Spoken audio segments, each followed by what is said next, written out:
الرجيم بسم الله الرحمن الرحيم والذين جاهدوا فينا لنهدينهم سبلنا وإن الله لمع المحسنين ويهدي إليه من ينيب.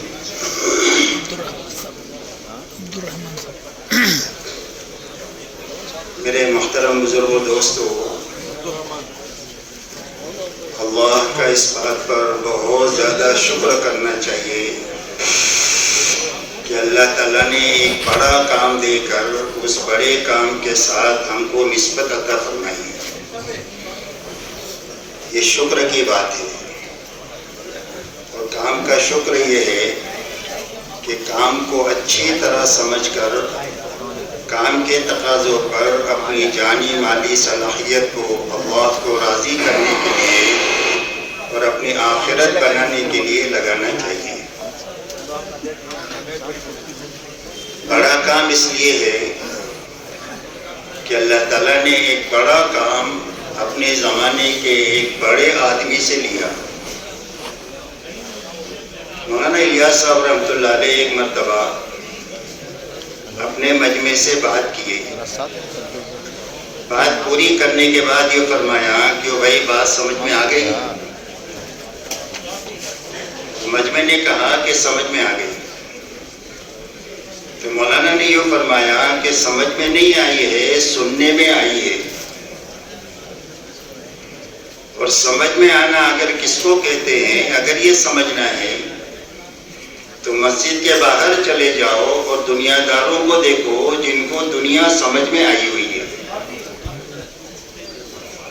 تاجر کو، کسان کو، مزدور کو، حاکم کو، ڈاکٹر کو، انجینئر کو، ہر ایک کو اپنا کام ایسا سمجھ میں آیا ہوا ہے کہ وہ ہر حال میں کر رہا ہے اور پوری زندگی کر رہا ہے. کوئی تعریف کرے تو کر رہا ہے، کوئی برائی کرے تو کر رہا ہے. اس لیے کہ ہر ایک کو اپنا کام سمجھ میں آ گیا ہے. اور سمجھ میں آنے کی بنیاد کیا ہے؟ فرمایا سمجھ میں آنے کی بنیاد یہ ہے کہ ہر آدمی کا یقین یہ بنا ہوا ہے کہ میری جتنی زندگی کی چھوٹی بڑی ضرورتیں میرے سامنے آئے گی، وہ ساری ضرورتیں میرے اس مشغلے سے پوری ہوگی.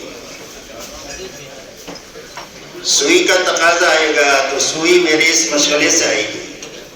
میری تجارت سے، مزدوری سے، ڈاکٹری سے، انجینئرنگ سے، فیکٹری سے، حکومت سے، جو بھی مشغلہ ہے.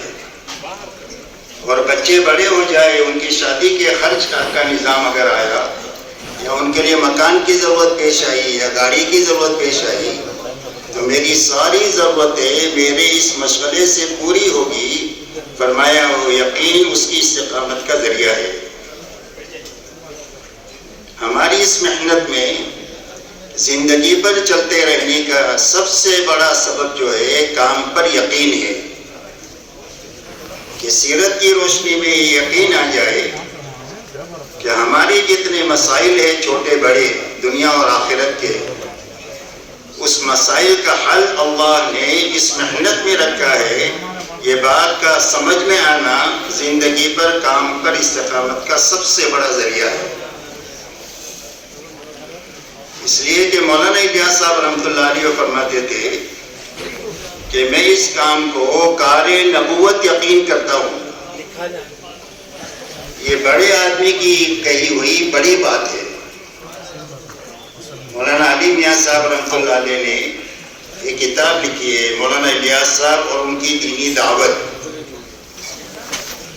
اس میں ایک واقعہ لکھا ہے کہ مولانا منظور نعمانی صاحب رحمۃ اللہ علیہ ایک مرتبہ رائے پور حضرت رائے پوری رحمۃ اللہ علیہ کے پاس تشریف لے گئے کچھ دن قیام کے ارادے سے. تو حضرت رائے پوری رحمۃ اللہ علیہ نے یہ فرمایا کہ مولانا ہمارے پاس تو کبھی بھی رہ لیو، ابھی تو آپ دلی حضرت دہلوی کے پاس چلے جاؤ. وہ ہزاروں کی اسپیڈ سے ترقی کر رہے ہیں اور اللہ کا بیک وقت میں اپنے کئی بندوں کے ساتھ خصوصی تعلق ہوتا ہے. خاص الخاص تعلق کوئی بندے کے ساتھ ہوتا ہے اور اس وقت میں مولوی الیاس کے ساتھ ہے۔ اتنا بڑا آدمی یہ کہہ رہا ہے کہ میں اس کام کو کار نبوت یقین کرتا ہوں۔ روئے زمین پر سب سے بڑی طاقت جو ہے وہ نبوت کے کام کی ہوتی ہے۔ اسی لیے حضرت آدم علیہ السلام سے لے کر حضور پاک صلی اللہ علیہ وسلم تک جس زمانے میں بھی اللہ نے حق کو دنیا میں چلانا چاہا اور باطل کو اس کے سامنے زیر کرنا چاہا، چاہے اس زمانے میں طاقت کا کوئی نقشہ کیوں نہ ہوا، ملک کا، مال کا، صنعت حرفت کا، اکثریت کا، جسمانی قوت کا کوئی بھی نقشہ ہوا، اس نقشے کے مقابلے میں حق کو زندہ کرنے کے لیے اور باطل کو اس کی طاقت کے ساتھ زیر کرنے کے لیے اللہ نے نبیوں کے راستے سے دعوت کا کام عطا فرمایا۔ اور دعوت کا کام بھاری ہے طبیعتوں پر، اس لیے کہ بے طلبوں میں کیا جاتا ہے۔ نبیوں کی بعثت ایسے زمانے میں ہوتی ہے جب لوگوں میں دین کی طلب ختم ہو چکی ہوتی ہے، ایسے وقت میں نبیوں کی بعثت ہوتی ہے۔ تو بے طلب تو جانے کے نتیجے میں استقبال نہیں کریں گے، اللہ کو نہیں جانتے، نبی کو نہیں جانتے، آخرت کو نہیں جانتے، اللہ کی کتاب کو نہیں جانتے، تو جس اللہ کا حق ادا نہیں کرتے ہیں اس اللہ کے بھیجے ہوئے نبی کا کیا حق ادا کریں گے جبکہ اس کو پہچانتے ہی نہیں ہے۔ اس لیے اللہ تعالیٰ ہر نبی کو دعوت کی محنت کے ساتھ دعا کی طاقت عطا فرماتے ہیں۔ اسی لیے ہر نبی کو اللہ نے دعوت کی محنت کے ساتھ دعا کی طاقت عطا فرمائی، اور سارے نبیوں کو دعوت کی محنت کا ایک ہی اسلوب دیا گیا کہ یہ بے طلب ہے، یہ تو آئیں گے نہیں تمہارے پاس، ان بے طلبوں کے پاس تمہیں جانا ہے۔ ان کی بے طلبی کفر کی وجہ سے تھی، آج کی بے طلبی ضعف ایمان کی وجہ سے ہے۔ ہم کسی مسلمان کو بے ایمان نہیں کہیں گے، کافر نہیں کہیں گے، لیکن ایمان کی کمزوری کی وجہ سے اتنی بے طلبی ہے کہ فرائض زندگی سے نکلے ہوئے بے طلبی کا نتیجہ ہے۔ اسی لیے فرعون کی طرف جب حضرت موسیٰ علیہ السلام کو اور ہارون علیہ السلام کو اللہ نے بھیجا تو حضرت موسیٰ اور ہارون علیہ السلام کی طرف سے یہ کہا گیا کہ اللہ تعالیٰ ہم کو تو ڈر لگ رہا ہے، ہمارے سے ایک چوک ہو گئی ہے کہ اس کا ایک آدمی مارا گیا ہے ہمارے ہاتھ سے نادانستہ، تو وہ تو ہمارے پر زیادتی کرے گا اور وہ ہمارے اوپر تو سرکشی کرے گا۔ اللہ تعالیٰ نے فرمایا لا تخافا اننی معکما اسمع وارا، فرمایا ڈرنے گھبرانے کی بات نہیں ہے، میں تم دونوں کے ساتھ ہوں، جب تم مجھے پکارو گے تو تمہاری پکار کو میں سنوں گا اور میں تم کو ہر وقت میں دیکھوں گا، تمہارا ہر قدم میری حفاظت میں اٹھے گا، ہر وقت میری حفاظت تمہارے ساتھ چلے گی۔ اس لیے میرے محترم دوستو، نبیوں کے کام کا اسلوب یہ ہوا کہ نبی انسانوں میں جانے کے لیے اپنی جان لگاتے ہیں، اپنا مال لگاتے ہیں، اور لگا کر سب سے پہلے ان کو اللہ کا تعارف کراتے ہیں کہ اللہ کون ہے اور کیسے ہے اور اللہ کی کیا شانیں ہیں، اور اتنے بڑے اللہ سے اپنے ساتھ کر لینے کا راستہ ملک و مال کا نہیں ہے بلکہ اللہ کے حکموں پر عمل کرنا ہے اور اللہ کی نافرمانی سے بچنا ہے۔ اس لیے سب سے پہلے اللہ کا تعارف کراتے ہیں، اللہ کے حکموں پر چلنے کا نفع سمجھاتے ہیں اور نافرمانی کا نقصان سمجھاتے ہیں۔ اسی لیے سارے نبیوں کو بشیر اور نذیر بنا کر کے اللہ نے دنیا میں بھیجا ہے۔ قرآن پاک میں نبیوں کی شان میں فرمایا گیا کہ نبی بشیر ہے، نذیر ہے، مبشرین ہے، منذرین ہے، بشارتیں سناتے ہیں کہ جب حکم پورا کرو گے تو اللہ یہ دنیا آخرت میں انعامات دیں گے، اور اللہ کی نافرمانی کرو گے تو اس کے یہ دنیا آخرت میں نقصان ہوں گے۔ تو ان کو کرنے کا نفع سمجھاتے ہیں اور بے حکمی کا نقصان سمجھاتے ہیں۔ اور تیسری بنیاد ان کو آخرت سمجھاتے ہیں کہ جب اللہ کے حکموں پر تم عمل کر لو گے اور نافرمانی سے بچ جاؤ گے تو اللہ تمہاری آخرت بنا دیں گے جو اصل تمہاری زندگی ہے، اور جس کی آخرت بن جائے گی یقینی طور پر اللہ اس کی دنیا بنا دیں گے، اس لیے کہ دنیا آخرت کا سایہ ہے۔ جس آدمی کی آخرت بننا شروع ہوگی اس کے بناؤ کے آثار دنیا میں ظاہر ہوں گے حیات طیبہ کی شکل میں، اور جس کی آخرت اجڑنا شروع ہوگی اس کی دنیا اجڑنا شروع ہوگی معیشتاً دنکا کی شکل میں، جس کو اللہ نے قرآن میں فرمایا کہ ہم ان کی زندگیوں کو تنگ کر دیں گے کہ اسباب اور وسائل کے بجائے جینے کے بجائے یہ مرنے کو پسند کریں گے۔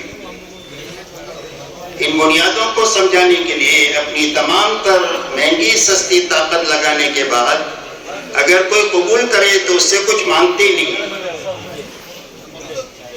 اور اگر کوئی تکلیف پہنچائے، برا بھلا کہے، گالی گلوچ کرے تو جہالت کا جواب جہالت سے نہیں دیتے ہیں بلکہ اس کو برداشت کرتے ہیں، اور برداشت کر کے اس کو جھیلتے ہیں لوگوں کی طرف سے، اور جہالت کا جواب جہالت کے ساتھ نہیں دیتے بلکہ اخلاق سے، خدمت کے راستے سے ان کو اللہ کے قریب کرنے کے لیے جو جتن کیے جا سکتے ہیں وہ جتن کرنے کے راستے سے ان کی تکالیف کو جھیلتے ہیں اور برداشت کرتے ہیں۔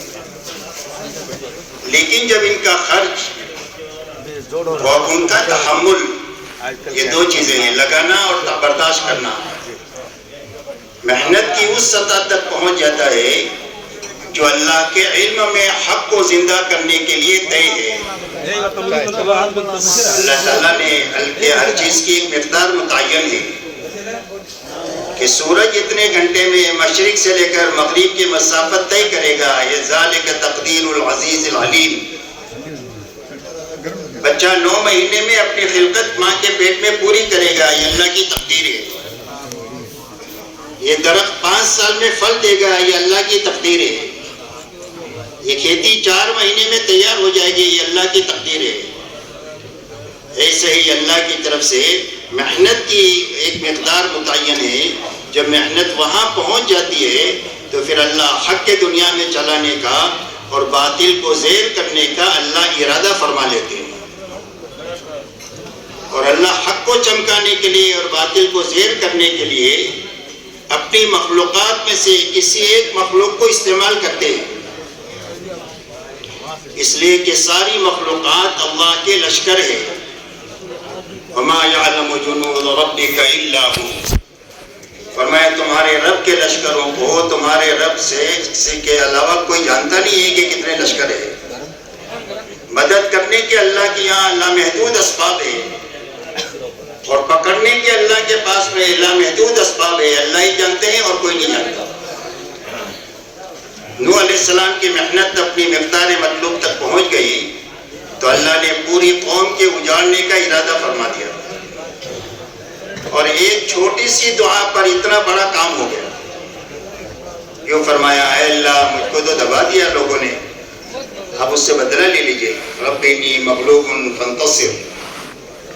تو اللہ تعالیٰ نے آسمان اور زمین سے پانی چھوڑ کر پوری قوم کو بے ایمان کو ڈبا کر کے اور حق والوں کو، حالانکہ تھوڑی سی چھوٹی سی تعداد تھی، کشتی میں بٹھا کر گرا کر کے اللہ نے بتایا کہ ہماری یہ طاقت ہے کہ جو پانی زندگی کا سامان ہے ان کی موت کا سامان بنا دیا۔ ایسا ہی قوم عاد ہے، قوم سمود ہے، اور ہر زمانے میں جب محنت اپنی سطح تک پہنچ جاتی ہے تو پھر اللہ کی مدد ساتھ ہو جاتی ہے، اور اللہ کی مدد سے کام ہو جاتا ہے۔ مولانا الیاس صاحب رحمۃ اللہ علیہ فرماتے تھے کہ میں اس کام کو کار نبوت یقین کرتا ہوں، اسی لیے جب ان سے پوچھا گیا کہ آپ اس محنت سے چاہتے کیا ہیں، مولانا الیاس صاحب رحمۃ اللہ علیہ نے فرمایا کہ میں اس محنت سے یہ چاہتا ہوں کہ حضور صلی اللہ علیہ وسلم اس دنیا سے تشریف لے جانے کے وقت میں امت کو جس سطح پر چھوڑ کر گئے تھے، امت یا امت کا بڑا حصہ اس سطح پر آ جائے، اس محنت سے میں یہ چاہتا ہوں۔ تو حضور پاک پاک صلی اللہ علیہ وسلم نے امت کو کن بنیادوں پر چھوڑا؟ اس لیے کہ ہماری منزل مولانا الیاس صاحب رحمۃ اللہ علیہ نے چلہ 4 مہینہ طے نہیں کی ہے. یہ تو ابتدائی محنت کی ایک شکل ہے وہاں تک پہنچنے کے لیے. ہماری منزل صحابہ ہے. ہمیں کا کوئی بھی صحابی نہیں بن سکتا، لیکن جو بنیادیں صحابہ میں زندہ ہوئی ہے، محنت کے صحیح رخ قائم ہونے کے راستے سے قیامت تک امت میں وہ بنیادیں زندہ ہو سکتی ہے، اور اس ان بنیادوں کے زندہ ہونے پر اس مجمع سے وہ کام لیا جا سکتا ہے جو کام اللہ نے صحابہ سے لیا. اس لیے ہمیں یہ سمجھنے کی ضرورت ہے کہ حضور صلی اللہ علیہ وسلم نے امت کو کن بنیادوں پر چھوڑا تھا جو منزل ہماری اس تبلیغ کی محنت میں طے کیا ہے مولانا صاحب. تو حضور صلی اللہ علیہ وسلم نے امت کو کن بنیادوں پر چھوڑا تھا؟ 100% ایمان والوں کو آپ نے 2 بنیادوں پر چھوڑا تھا. ایک تو 100% ایمان والوں کی زندگی میں پورا دین اپنی حقیقت کے ساتھ پایا جاتا تھا کہ جو کچھ قرآن میں ہے وہ زندگیوں میں ہے. کانوا کتاب اللہ یمشون علی الارض، زمین پر اللہ کی چلتی پھرتی کتاب تھے. جتنے کرنے کے لائن کے احکامات ہیں ساری زندگیاں میں وہ کرنے کے کام موجود ہیں. جتنی چیزوں سے بچنے کے احکامات ہیں زندگیاں ان سے بچی ہوئی ہے. جن صفات سے متصف ہونے کا اللہ نے حکم دیا ہے ان صفات سے زندگیاں متصف ہے، اور جن صفات سے دور رہنے کا حکم ہے زندگیاں ان صفات سے دور ہے. ایک تو سب سے پہلی بنیاد یہ تھی. اور اللہ کے جتنے وعدے قرآن اور حدیث میں حضور صلی اللہ علیہ وسلم کے ذریعے سے کیے گئے ہیں وہ دین پر کیے گئے ہیں. ایک تو پورا دین اپنی حقیقت کے ساتھ 100% ایمان والوں کی زندگیوں میں زندہ تھا. دوسری بنیاد ایمان والوں کی زندگیوں میں یہ تھی کہ اللہ کا دین پوری دنیا میں پھیل جائے، چمک جائے، اللہ کا کلمہ دنیا میں بلند ہو جائے، بے ایمانی کا کلمہ نیچے ہو جائے. اس کے لیے اپنی جان اور مال کو بے قیمت بنایا تھا کہ ہماری جان کی اور ہمارے مال کی اللہ کے اور اللہ کے دین کے مقابلے میں کوئی بھی قیمت نہیں ہے. ویسے تو ایمان والے کی جان اور مال کی بڑی قیمت، اگر ایک ایمان والے کو پوری دنیا مل کر قتل کرے گی تو اللہ پوری دنیا سے انتقام لیں گے. اتنا مومن اللہ کی نگاہ میں قیمتی ہے. مسلمان نماز پڑھ رہا ہے، کوئی آدمی اس کے سامنے سے اس کا سامان چوری کر کے جا رہا ہے تو اس کو حکم ہے کہ اپنی نماز کو چھوڑ کر کے اس کے اپنے مال کو بچا لے. تیرا مال قیمتی ہے مسلمان کا. لیکن جہاں پر اللہ کا حکم ہو، اللہ کے دین کی محنت کا تقاضا ہو، اس کے سامنے ہماری جان بھی بے قیمت ہے، مال بھی بے قیمت ہے. ایک جان کا تقاضا ہے تو ایک لگا سکتے ہیں، 1000 جان لگانے کا تقاضا ہے تو 1000 لگا سکتے ہیں. 100 لگانے کا تقاضا ہے تو 100 لگا سکتے ہیں، اور جھاڑو مار کر لگانے کا تقاضا ہے تو جھاڑو مار کر لگا سکتے ہیں، اس یقین کے ساتھ میں کہ جب اللہ کی نسبت پر لگا دیں گے تو اللہ اجاڑیں گے نہیں، اللہ آباد کر دیں گے. اس لیے کہ دعوت اور تبلیغ کا کام اللہ کے ساتھ معاملہ ہے، اور جو اللہ کے ساتھ معاملہ کرتا ہے وہ کبھی گھاٹے میں نہیں رہتا. یاد رکھو، یہ عملی توبہ کا کام ہے. اپنی زندگی کو اللہ کی طرف لے جانے کا اور غلط زندگیوں سے توبہ کر کے صحیح زندگی پر آنے کا راستہ دعوت اور تبلیغ کا راستہ ہے. ہجرت کے وقت میں حضرت صہیب مدینہ مکہ سے نکلے. مکے والوں نے سب کچھ لے لیا، پہنے کپڑوں میں وہ مدینہ پہنچے. حضور صلی اللہ علیہ وسلم نے ان کو دیکھ کر یہ فرمایا، ربیع البیع و ابا یحییٰ، ابو یحییٰ بہت نفع کا سودا کر کے آئے ہو. اللہ کے لٹ لٹا کر آئے تھے، کچھ نہیں تھا پہنے کپڑوں کے سوا. لیکن یہ فرماتے ہیں کہ مدینہ منورہ میں جو بہت خرچ کرنے والے تھے وہ ان میں کا ایک نام حضرت صہیب کا بھی تھا. حضرت عمر نے ایک مرتبہ ان سے یوں کہا کہ تم بہت خرچ کرتے ہو، اسراف کرتے ہو.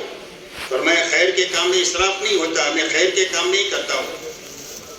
تو اللہ نے اتنا دیا کہ مدینہ میں بہت خرچ کرنے والوں میں حضرت صہیب تھے.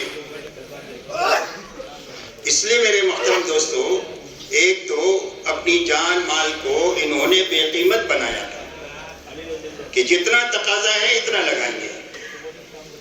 یہ دو بنیادیں 100% ایمان والوں میں 23 سالہ محنت کے نتیجے میں قائم ہوئی، اور اللہ نے ایک کمزور اور چھوٹی جماعت کے ہاتھوں پوری دنیا کے سوئے ہوئے نصیب کے جگانے کا کام لیا کہ جماعت چھوٹی بھی ہے اور کمزور بھی ہے، چند لاکھ میں ہے اور وسائل بالکل نہیں ہے. وسائل کی کمی کے باوجود، افراد کی کمی کے باوجود اللہ نے پوری دنیا میں حق کے قائم کرنے کا اور غلط زندگیوں کے زیر کرنے کا کام اللہ نے اس مجمع سے لیا. اس کی یہ دو بنیادیں ہیں، اور وہاں تک پہنچانے کے لیے حضور صلی اللہ علیہ وسلم نے سب سے پہلے امت کی محنت کا رخ صحیح کیا ہے. اس لیے کہ اللہ تعالیٰ نے دنیا کو محنت کی جگہ بنایا ہے. ہر چیز کے لیے محنت ہے. دنیا میں جتنی رونق نظر آ رہی ہے مادی لائن کی، اس کے پیچھے انسانوں کی جان مال صلاحیتیں لگی ہے جس کی چمک دمک دنیا میں نظر آ رہی ہے. تو اللہ تعالیٰ نے دنیا کے نظام کو محنت کے ساتھ جوڑا ہے. تو حضور صلی اللہ علیہ وسلم نے اس مجمع کو بنانے کے لیے اور اپنے زمانے میں ایک ماحول قائم کرنے کے لیے آپ نے امت کی محنت کا رخ صحیح کیا. دعوت اور تبلیغ کی محنت سے یہ دو چیزیں مقصود ہیں کہ اس محنت کے ذریعے سے ایک تو ایک ایسا مجمع بنے جس مجمع کی پوری زندگی قرآن اور حدیث کے مطابق ہو، تاکہ دنیا کے سامنے عملی نمونہ پیش ہو کہ اسلام آج بھی قابل عمل ہے، جس طرح اونٹوں کے زمانے میں قابل عمل تھا، راکٹ کے زمانے میں بھی اتنا ہی قابل عمل ہے. اور ایک ایسا ماحول قائم ہو کہ جس ماحول میں کسی کو سمجھنا ہو تو آ کر اسلام کو سمجھ بھی سکے، سیکھ بھی سکے. جیسے آپ کی محنت کے نتیجے میں ایک تو مجمع بھی بنا اور ایک ماحول بنا پورے حجاز کا، کہ پورے حجاز میں سے کفر کا قلع کما ہو گیا. اور اس پورے حجاز کے بیچ میں اللہ نے مدینہ منورہ کا ماحول ایسا پاکیزہ بنا دیا کہ 100% ایمان والوں کے دلوں میں اللہ رسول کی محبت سب سے زیادہ تھی. تلاش کرنے سے آپ کو کوئی بے نمازی نہیں ملے گا. ہر آدمی اپنے دین کا جاننے والا تھا، اپنے دین پر عمل کرنے والا تھا. ایک بکری کی سری 7 گھروں میں گھوم پھر کر کے پہلے گھر پر واپس آتی ہے، ان کے فقر کا بھی پتہ دیتی ہے اور ان کی معاشرت کا اور اخلاق کا بھی پتہ دیتی ہے کہ ہر آدمی یہ سمجھتا ہے بھلے میں بھوکا رہوں میرا بھائی کھا لے. یہ مدینہ منورہ کی معاشرت تھی. 100% ایمان والے اللہ کے اور آخرت کے طالب تھے. کوئی دنیا کا طالب نہیں تھا کہ ہم کو اقتدار بھی نہیں چاہیے، ہم کو مال بھی نہیں چاہیے، ہم کو اللہ چاہیے اور آخرت چاہیے. اور 100% ایمان والے اپنے آپ کو دین کا ذمہ دار سمجھتے تھے کہ جس طرح میں باپ ہوں، بچوں کا ذمہ دار ہوں، شوہر ہوں، بیوی کی ذمہ داری میرے پر ہے، تاجر ہوں، تجارت کی ذمہ داری ہے، ایسا ہی مسلمان ہوں، اسلام کی ذمہ داری بھی مجھ پر ہے.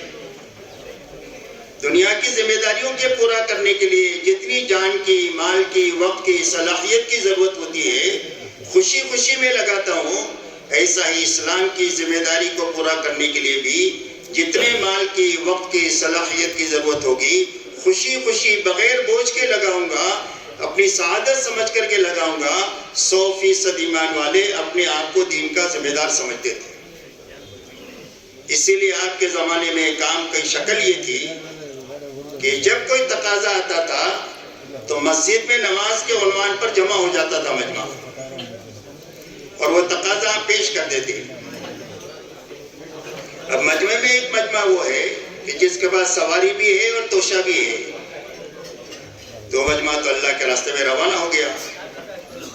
بڑا مجمع وہ ہے جس کے پاس میں سواری بھی نہیں ہے، توشہ بھی نہیں ہے، اور حضور صلی اللہ علیہ وسلم کے پاس اتنا مال نہیں ہے کہ ان کو سوار کرے، ان کو توشہ دے.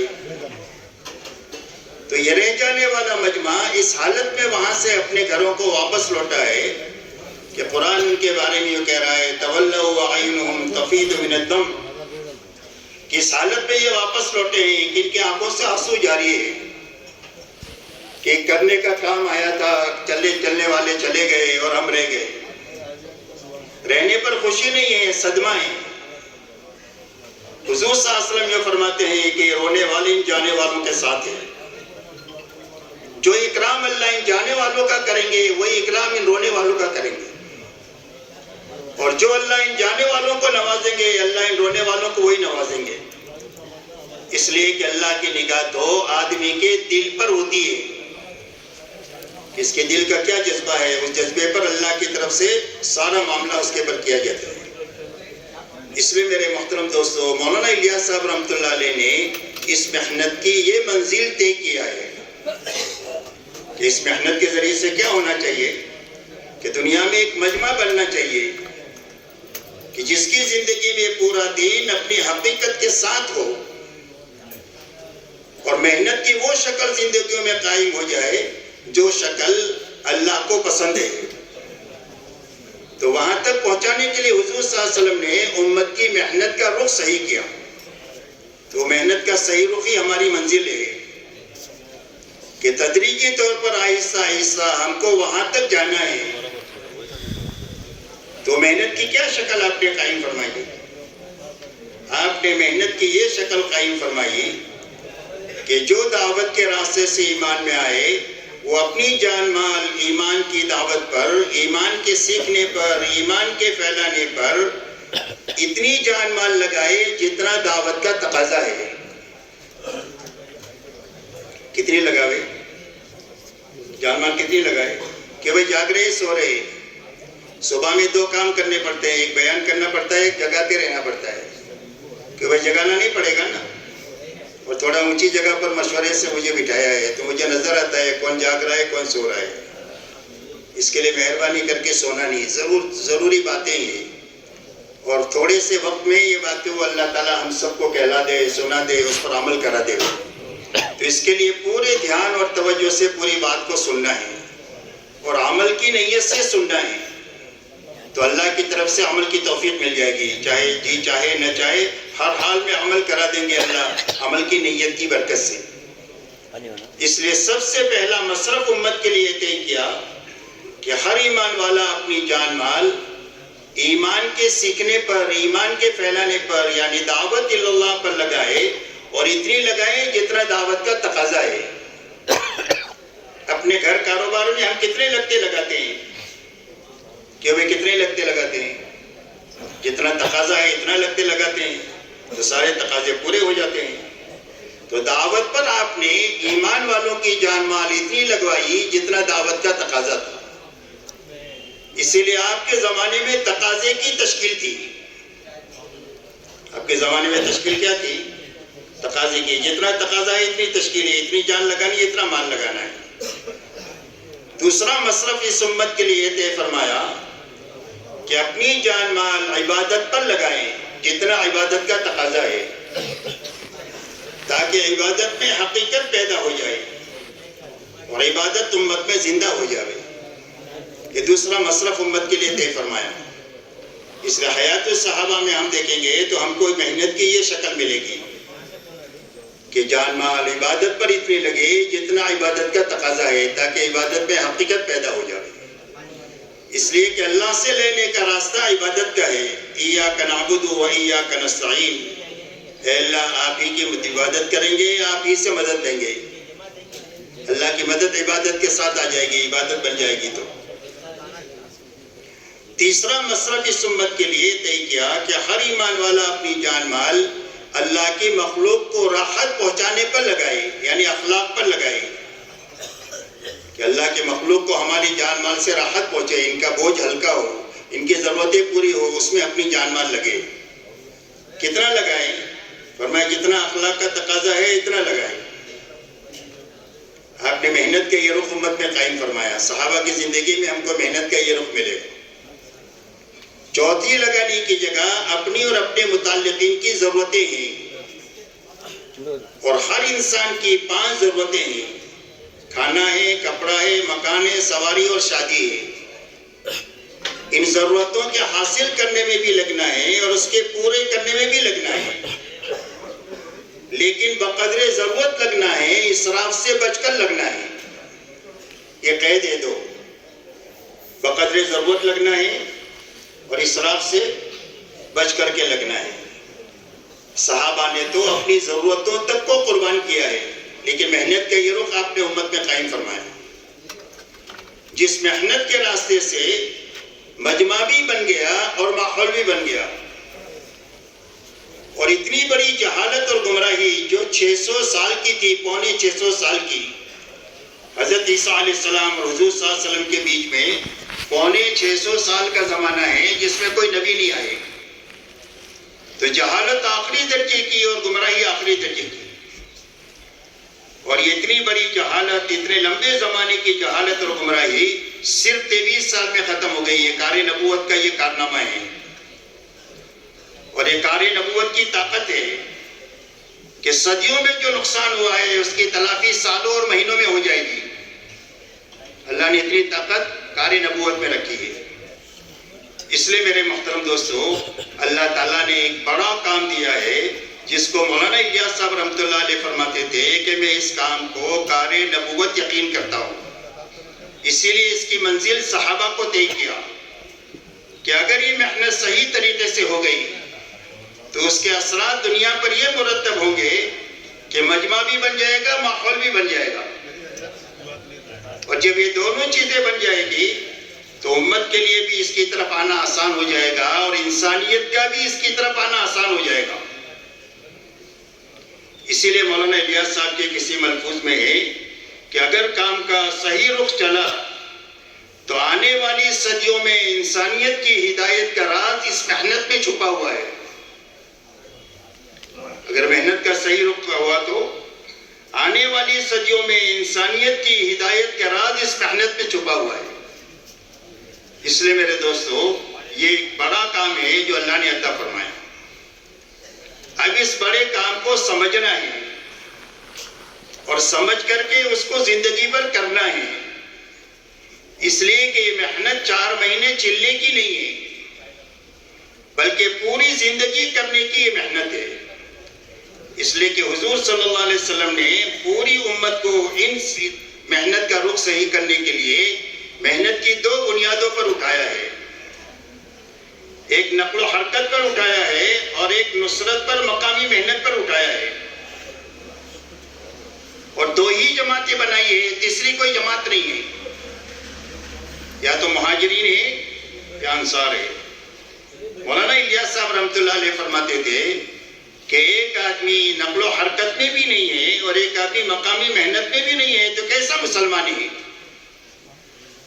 مسلمان کے لیے یہی 2 میدان ہیں کرنے کے، کہ یا تو اپنی دنیا سے یکسو ہو کر اللہ کے دین کے لیے نقل و حرکت کی فضا میں ہوگا، یہ کم و بیش وقت کے لیے، اور جب یہ وہاں سے واپس آ جائے گا تو انہی اعمال کو اپنی مسجدوں میں قائم کر کے خود لگتے ہوئے پوری امت کو اس میں لگانے کی محنت اور کوشش میں ہوگا، جس کو نصرت کہتے ہیں، جس کو مقامی محنت کہتے ہیں۔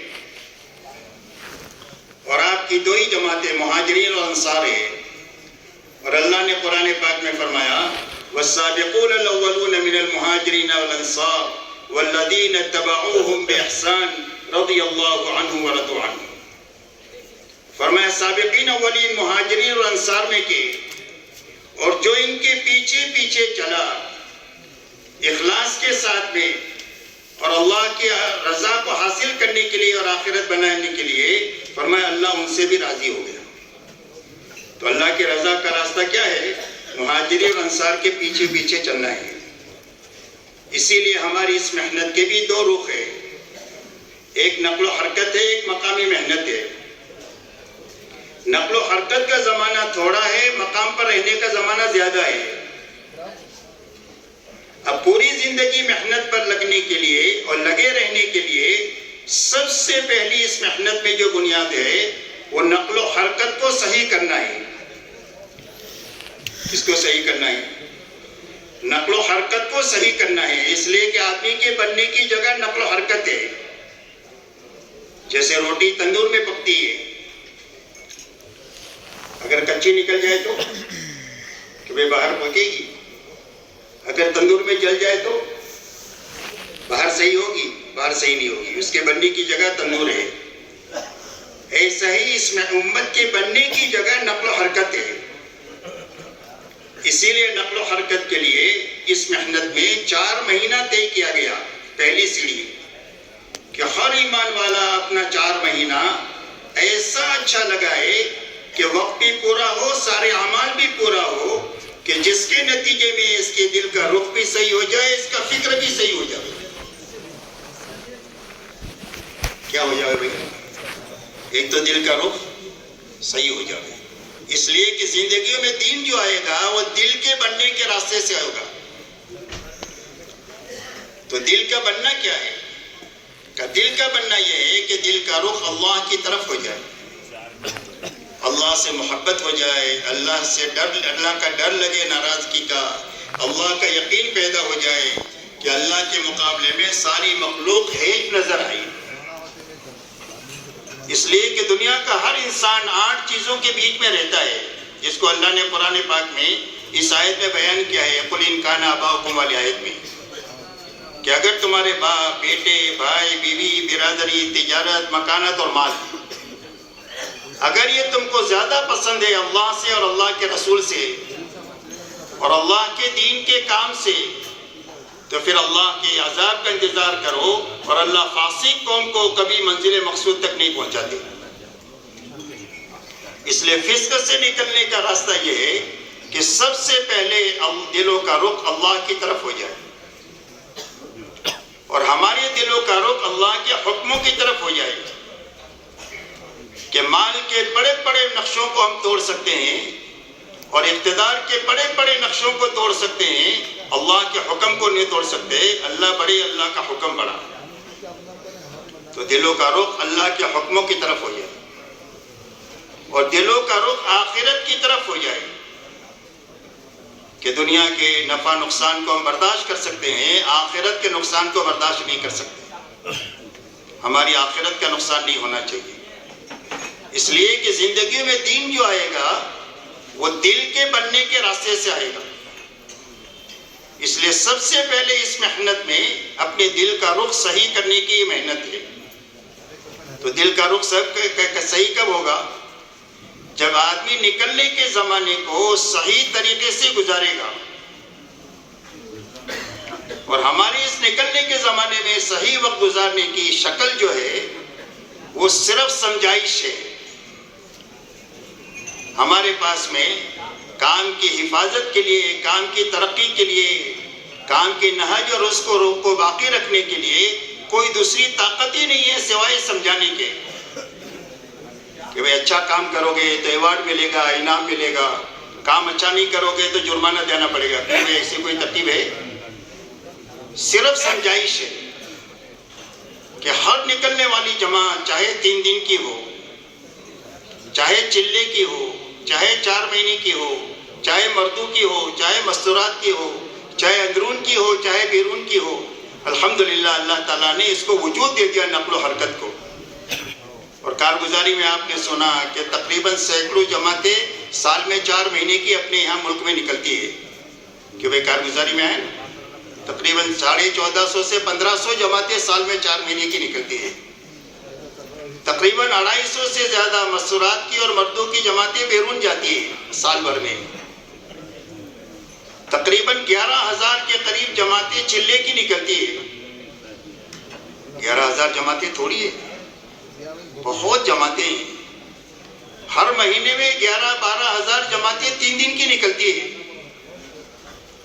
مستورات کی 10 دن کی، 30 دن کی، 10,500 کے قریب جماعتیں نکلتی ہے سال بھر میں۔ اور تقریباً بیرون کی میں نے بتایا، مستورات کی اور مردوں کی ملا کر تقریباً 250 کے قریب جماعتیں نکلتی ہیں۔ تو میرے دوستو، اللہ تعالیٰ نے خروج کو رواج دے دیا۔ یہ تو ہمارے ملک کی کارگزاری ہے سال بھر کی، پڑوس میں بھی ہے، بنگلہ دیش بھی ہے اور ملکوں میں بھی ہے۔ الحمدللہ اللہ نے عالم کے چپے چپے میں کام کو پہنچا دیا۔ تو اگر خروج کو اگر آپ دیکھیں گے تو 50,000 جماعتیں کم و بیش وقت کے لیے نکلنے والی آپ کو ملے گی۔ اب یہ ساری نکلنے والی جتنی جماعتیں ہیں ان میں کا ہر فرد اس کے دل کا رخ صحیح ہو جائے اور اس کا فکر صحیح ہو جائے، جس کے نتیجے میں اس کی زندگی میں پورا دین اپنی حقیقت کے ساتھ آئے اور محنت کی وہ شکل زندگی میں زندہ ہو جائے جو اللہ کے یہاں پسندیدہ ہے، اس کا راستہ صرف کام کی سمجھائش کا ہے، دوسرا کوئی راستہ نہیں ہمارے پاس میں کہ وہ ہے کوئی دوسرا راستہ۔ مولانا الیاس صاحب رحمۃ اللہ علیہ اتنا سمجھاتے تھے، اس وقت تو ایک دو جماعتیں نکلتی تھی کہ مرکز میں تو سمجھاتے جماعت کے ساتھ پیدل چلتے رہتے تھے اور سمجھاتے رہتے تھے ایسا کرنا ایسا کرنا ایسا کرنا ایسا کرنا، بس اسٹینڈ تک چلے جاتے تھے، کبھی بس کر بیٹھ کر کے بس اسٹینڈ تک چلے جاتے تھے سمجھاتے ہوئے ایسا کرنا ایسا کرنا۔ مولانا یوسف صاحب رحمۃ اللہ علیہ روزانہ روانگی کی بات وہی فرماتے تھے اور تقریباً 2 گھنٹے کی ہوتی تھی۔ کبھی ان کے جو ایسا لگتا تھا کہ آج سمجھانے میں کسر رہ گئی ہے تو جماعتوں کو روانہ نہیں کرتے تھے، بلکہ جماعتوں کو روک لیتے تھے کہ کل اور سمجھائیں گے پھر روانہ کریں گے، اس لیے کہ جب تک آدمی کو بات سمجھ میں نہیں آئے گی اور کام سمجھ میں نہیں آئے گا تو نہ اس کے لیے قربانی دے سکتا ہے، نہ اس کے لیے کسی چیز کو برداشت کر سکتا ہے، نہ کچھ لگا سکتا ہے۔ کام سمجھ میں ہی نہیں آیا، آپ نے ایک آدمی کو شہر میں بھیجا اور اس کو کچھ کام ہی نہیں بتایا آپ نے کہ بھائی شام کو واپس آئے گا تو کچھ کر کے آئے گا کہ گھوم کے آئے گا، بتاؤ گھوم کے آئے گا، اس لیے کہ کچھ بات سمجھائی نہیں آپ نے۔ جب آپ اس کو 10 کام بتا کر بھیجیں گے کہ بھئی ان لوگوں سے پیسہ وصول کرنا ہے، ان سے آرڈر لینا ہے، ان کے پاس ہمارا مال گیا ہے، اس میں کچھ کمپلین آئی ہے، اس کو جا کر دیکھنا ہے، تو شام کو آئے گا تو سارے کام کر کے آئے گا، کیوں آئے گا؟ تو ایسا ہی میرے دوستو ہمارے کام میں سب سے پہلی بنیاد یہ ہے کہ کام کو اتنا سمجھایا جائے، اتنا سمجھایا جائے، اتنا سمجھایا جائے کہ کام جانے والے کی طبیعت پر کام کے علاوہ کوئی داعیہ بچنا ہی نہیں چاہیے۔ جب کام کا داعیہ دل میں پیدا ہو جائے گا کرنے کا تو کام کے لیے جان دینے کے لیے تیار ہو جائے گا، ہر چھوٹی بڑی تکلیف برداشت کرنے کے لیے تیار ہو جائے گا، چھوٹی بڑی قربانی دینے کے لیے تیار ہو جائے گا، اس لیے کہ امت میں اللہ نے بڑی خیر رکھی ہے اور وہ خیر اجاگر ہوگی سمجھانے کے نتیجے میں۔ جب کام کو سمجھ لیں گے تو کام کے لیے سب کچھ کر لیں گے۔ اس لیے میرے دوستو اس وقت میں ہمارے اپنے ملک سے لے کر پورے عالم میں کام کے سمجھائش کی ضرورت ہے، اس لیے کہ آپ حضرات بھی محسوس کرتے ہیں کہ جتنی جماعتیں ہماری نکل رہی ہے، 3 دن کی 11,000 جماعتیں ہر مہینے میں نکلتی ہے، تو سال کی کتنی ہو گئی؟ تقریباً 1,30,000 جماعتیں ہو گئی۔ اب ان میں سے کتنا مجمع وہ ہے جو آگے بڑھتا ہے، یہ دیکھنے کی چیز ہے کہ استقامت کتنے مجمع کو ملی۔ تو اگر آپ دیکھو گے تو آپ کو سمجھ میں آئے گا کہ بڑا مجمع وہ ہے کہ جو وقت لگانے کے بعد میں اس کی زندگی میں استقامت نہیں آئی۔ ایسی ہی چلے کی 11,000 جماعتیں نکل گئی، تو 11,000 جماعتوں میں سے واپس آنے کے بعد کس طرح مجمع مقامی کام میں لگا؟ اس لیے کہ چلہ لگانا تھا، 11.5 مہینے تو مقام پر کام کرنا تھا۔ وہ استعداد اس وقت پیدا ہوگی جب چلہ صحیح لگے گا، اور جب 3 دن صحیح لگیں گے، اور جب 4 مہینہ صحیح لگیں گے، اور جب بیرون کا سفر بنیادوں کے ساتھ ہوگا، اور جب ہمارے سارے کام کے جتنی ترتیب ہمارے بڑوں نے اللہ سے رو دھو کے قبول کرائی ہے، جب وہ صحیح ہو جائے گی تو آگے کی استعداد پیدا ہو جائے گی۔ 3 دن صحیح لگا دیا، صحیح لگانے کے معنی یہ ہے کہ وقت پورا لگائے، اعمال پورے کرے۔ صحیح لگانے کی کیا معنی ہے؟ کہ وقت پورا لگائے اور اعمال پورے لگائے۔ کہ بھئی 3 دن میں کتنے گھنٹے ہوتے ہیں؟ 72 گھنٹے۔ تو ایک تو 72 گھنٹے پورے لگائے۔ اب 72 گھنٹے پورے لگائیں گے کب؟ جب آپ نکلنے کا زمانہ صحیح کریں گے تو 72 گھنٹے لگیں گے۔ ابھی تو 10 بجے، 11 بجے، 12 بجے جمعہ سنیچر اتوار نکلتی ہے، تو کبھی عصر میں ایسی جماعتیں نکلتی ہے۔ کہ بھئی میں صحیح کہہ رہا ہوں کہ غلط کہہ رہا ہوں؟ شیئر۔ تو اب جب اتنی دیر سے جماعتیں نکلے گی تو کیوں بھائی اس کو کوئی بات سمجھانا قابو میں آئے گی؟ نہ سمجھانے والے کے پاس وقت ہے نہ سمجھنے والوں کے پاس وقت ہے. اگر ذرا سی آپ لمبی بات کر دیں گے تو جماعت کہے گی کہ پکا دیا جی انہوں نے تو، اس لیے کہ ان کے پاس ٹائم نہیں ہے، ان کو لمبا جانا ہے، اور سمجھانے والے کے پاس بھی ٹائم نہیں ہے. اس لیے ایک تو میرے دوستوں وقت پورا لگانا سب سے پہلی بنیاد ہے. ہم کو معلوم نہیں ہے کہ ہماری تربیت کون سے گھنٹے میں ہے، پہلے گھنٹے میں ہے، بیچ میں ہے کہ آخر میں ہے. تو تربیت کی تلاش میں 72 گھنٹے پورے لگانا، اور یہ اس وقت میں قابو میں آئے گا جب آپ نکلنے کا وقت صحیح کریں گے. چاہے رات کو فارغ ہو کر کے مسجد میں قیام کریں یا فجر کی نماز میں تھیلی لے کر کے آ جائیں اپنی ضروریات سے فارغ ہو کر. تو فجر کی نماز کے بعد سمجھانا بھی آسان ہے، اور سمجھنے والے کے پاس بھی وقت ہے اور سمجھانے والے کے پاس بھی وقت ہے، اور مصلیوں کے پاس میں بھی وقت ہے، وہ بھی آپ کے ساتھ بیٹھ جائیں گے. تو آپ جب ان کو سمجھائیں تو سمجھانے کے وقت میں اپنے ساتھ 2-1 ساتھی اور بھی رکھ لیں کہ جو ابھی اتنے زیادہ ماہر نہیں ہے بات سمجھانے میں، لیکن کام کے ساتھ لگاؤ پیدا ہو گیا ہے، کام کے ساتھ محنت میں ساتھ میں ہیں، ان کو اپنے ساتھ رکھیں، تاکہ جو بات آپ حضرات پرانے بات کریں گے وہ نئے لوگ ان کے آپ کے ساتھ رہ کر سیکھیں. اور آپ کے ہاتھوں مجمع کام کا بنتے رہنا چاہیے. پرانوں کے ہاتھوں کام کا صحیح رخ ہے، کام کو صحیح کرنا اور کرنے والے آدمی تیار کرنا، یہ محنت کا صحیح رخ ہے. حضور صلی اللہ علیہ وسلم نے 23 سال اپنا کام انتھک محنت کے ساتھ کرتے ہوئے آپ نے اپنا مجمع بنایا تو بات آگے تک چلی گئی اور قیامت تک کے لیے چلنے کے امکانات پیدا ہو گئے. اس لیے کرنا ہے اور مجمع بنانا ہے. تو مجمع کب بنے گا؟ جب ہم اپنے ساتھیوں کو لے کر سارے کاموں سے گزاریں گے. تو اس میں سب سے پہلی بنیاد جو ہے وہ سمجھائش کا نظام قابو میں آنا چاہیے، اور نکلنے کا وقت قابو میں آنا چاہیے. اگر نکلنے کا وقت آپ رات کے قیام میں یا فجر کی نماز میں کر لیتے ہیں تو آپ کی روانگی قابو میں آ جائے گی. کیوں بھائی آ جائے گی کہ نہیں آ جائے گی؟ کیوں بھائی اس کو کرنے کے لیے آپ لوگ تیار ہیں؟ کون کون کرنے کے لیے تیار ہے؟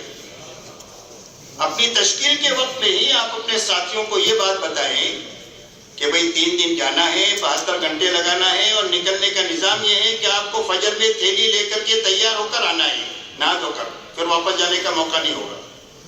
مسجد میں بسکٹ ہے، اپنا چائے ہے، بنا کر کھلا پلا کر کے سمجھا کر ان کو آپ روانہ کریں. ایسا ہی چلہ ہے، ایسا ہی 4 مہینے ہے، ایسا ہی اندرون اور بیرون ہے.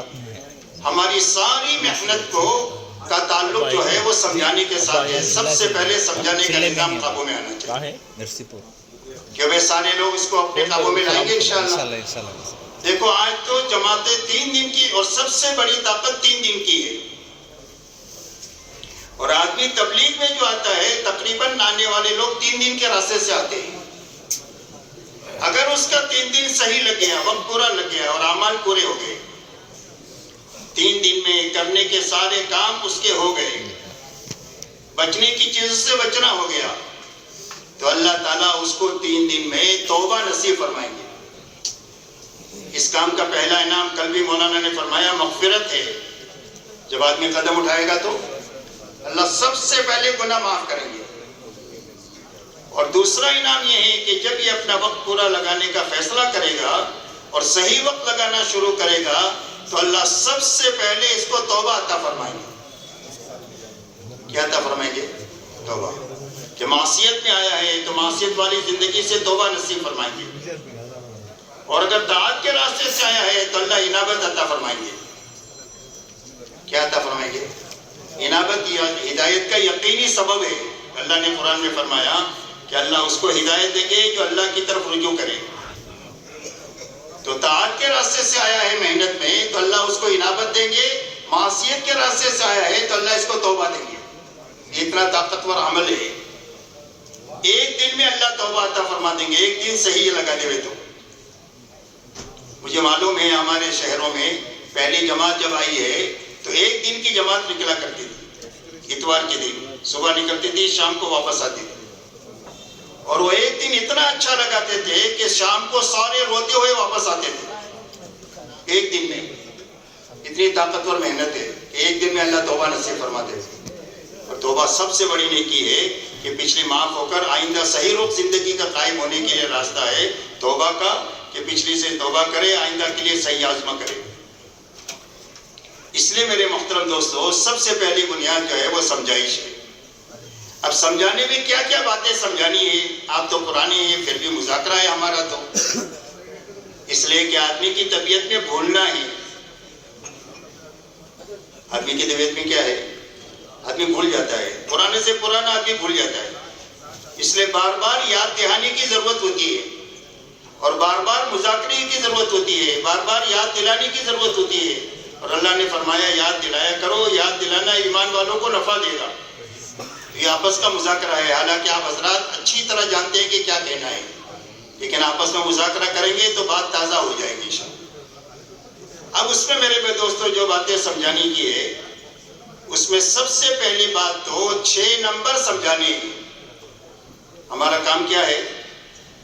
اپنی پوری زندگی میں پورا دین حقیقت کے ساتھ لانے کے لیے، اور ہر عمل اللہ کیا مقبول ہو جائے اس کے لیے، اور پوری امت کے اختلاف ختم ہو کر امت ایک اور نیک ہو جائے، اس کے لیے بنیاد 6 نمبر ہے. حالانکہ یہ پورا دین نہیں ہے، یہ 6 صفات جو ہے وہ پورا دین نہیں ہے. لیکن زندگیوں میں پورا دین حقیقت کے ساتھ جو آئے گا اور محنت کی صحیح شکل زندگیوں میں جو قائم ہوگی، وہ 6 صفات صحیح شکل میں آنے کے نتیجے میں ہوگی. اس لیے مولانا الیاس صاحب رحمۃ اللہ علیہ فرماتے تھے کہ مجھے کام کرنے والوں پر اس بات کا خطرہ ہے کہ وہ کام نہ کر رہے ہوں اور وہ یہ سمجھ رہے ہو کہ ہم تو کام کر رہے ہیں. اور فرمایا میری نگاہ میں سب سے بڑا کام یہ ہے کہ جس کو اللہ نے اس محنت کے ساتھ تعلق عطا فرما دیا، ہر وقت میں اپنی محنت میں، چاہے نکلنے کی محنت ہو چاہے مقامی محنت ہو، دونوں محنتوں کی ایک ہی بنیادیں ہیں. فرق صرف یکسوئی کا ہے اور اپنے گھر کاروبار کے ساتھ لگنے کا ہے. باقی جو بنیادیں ہیں وہ ایک ہی ہے، نکلنے کے زمانے کی بھی اور مقام پر رہنے کی بھی.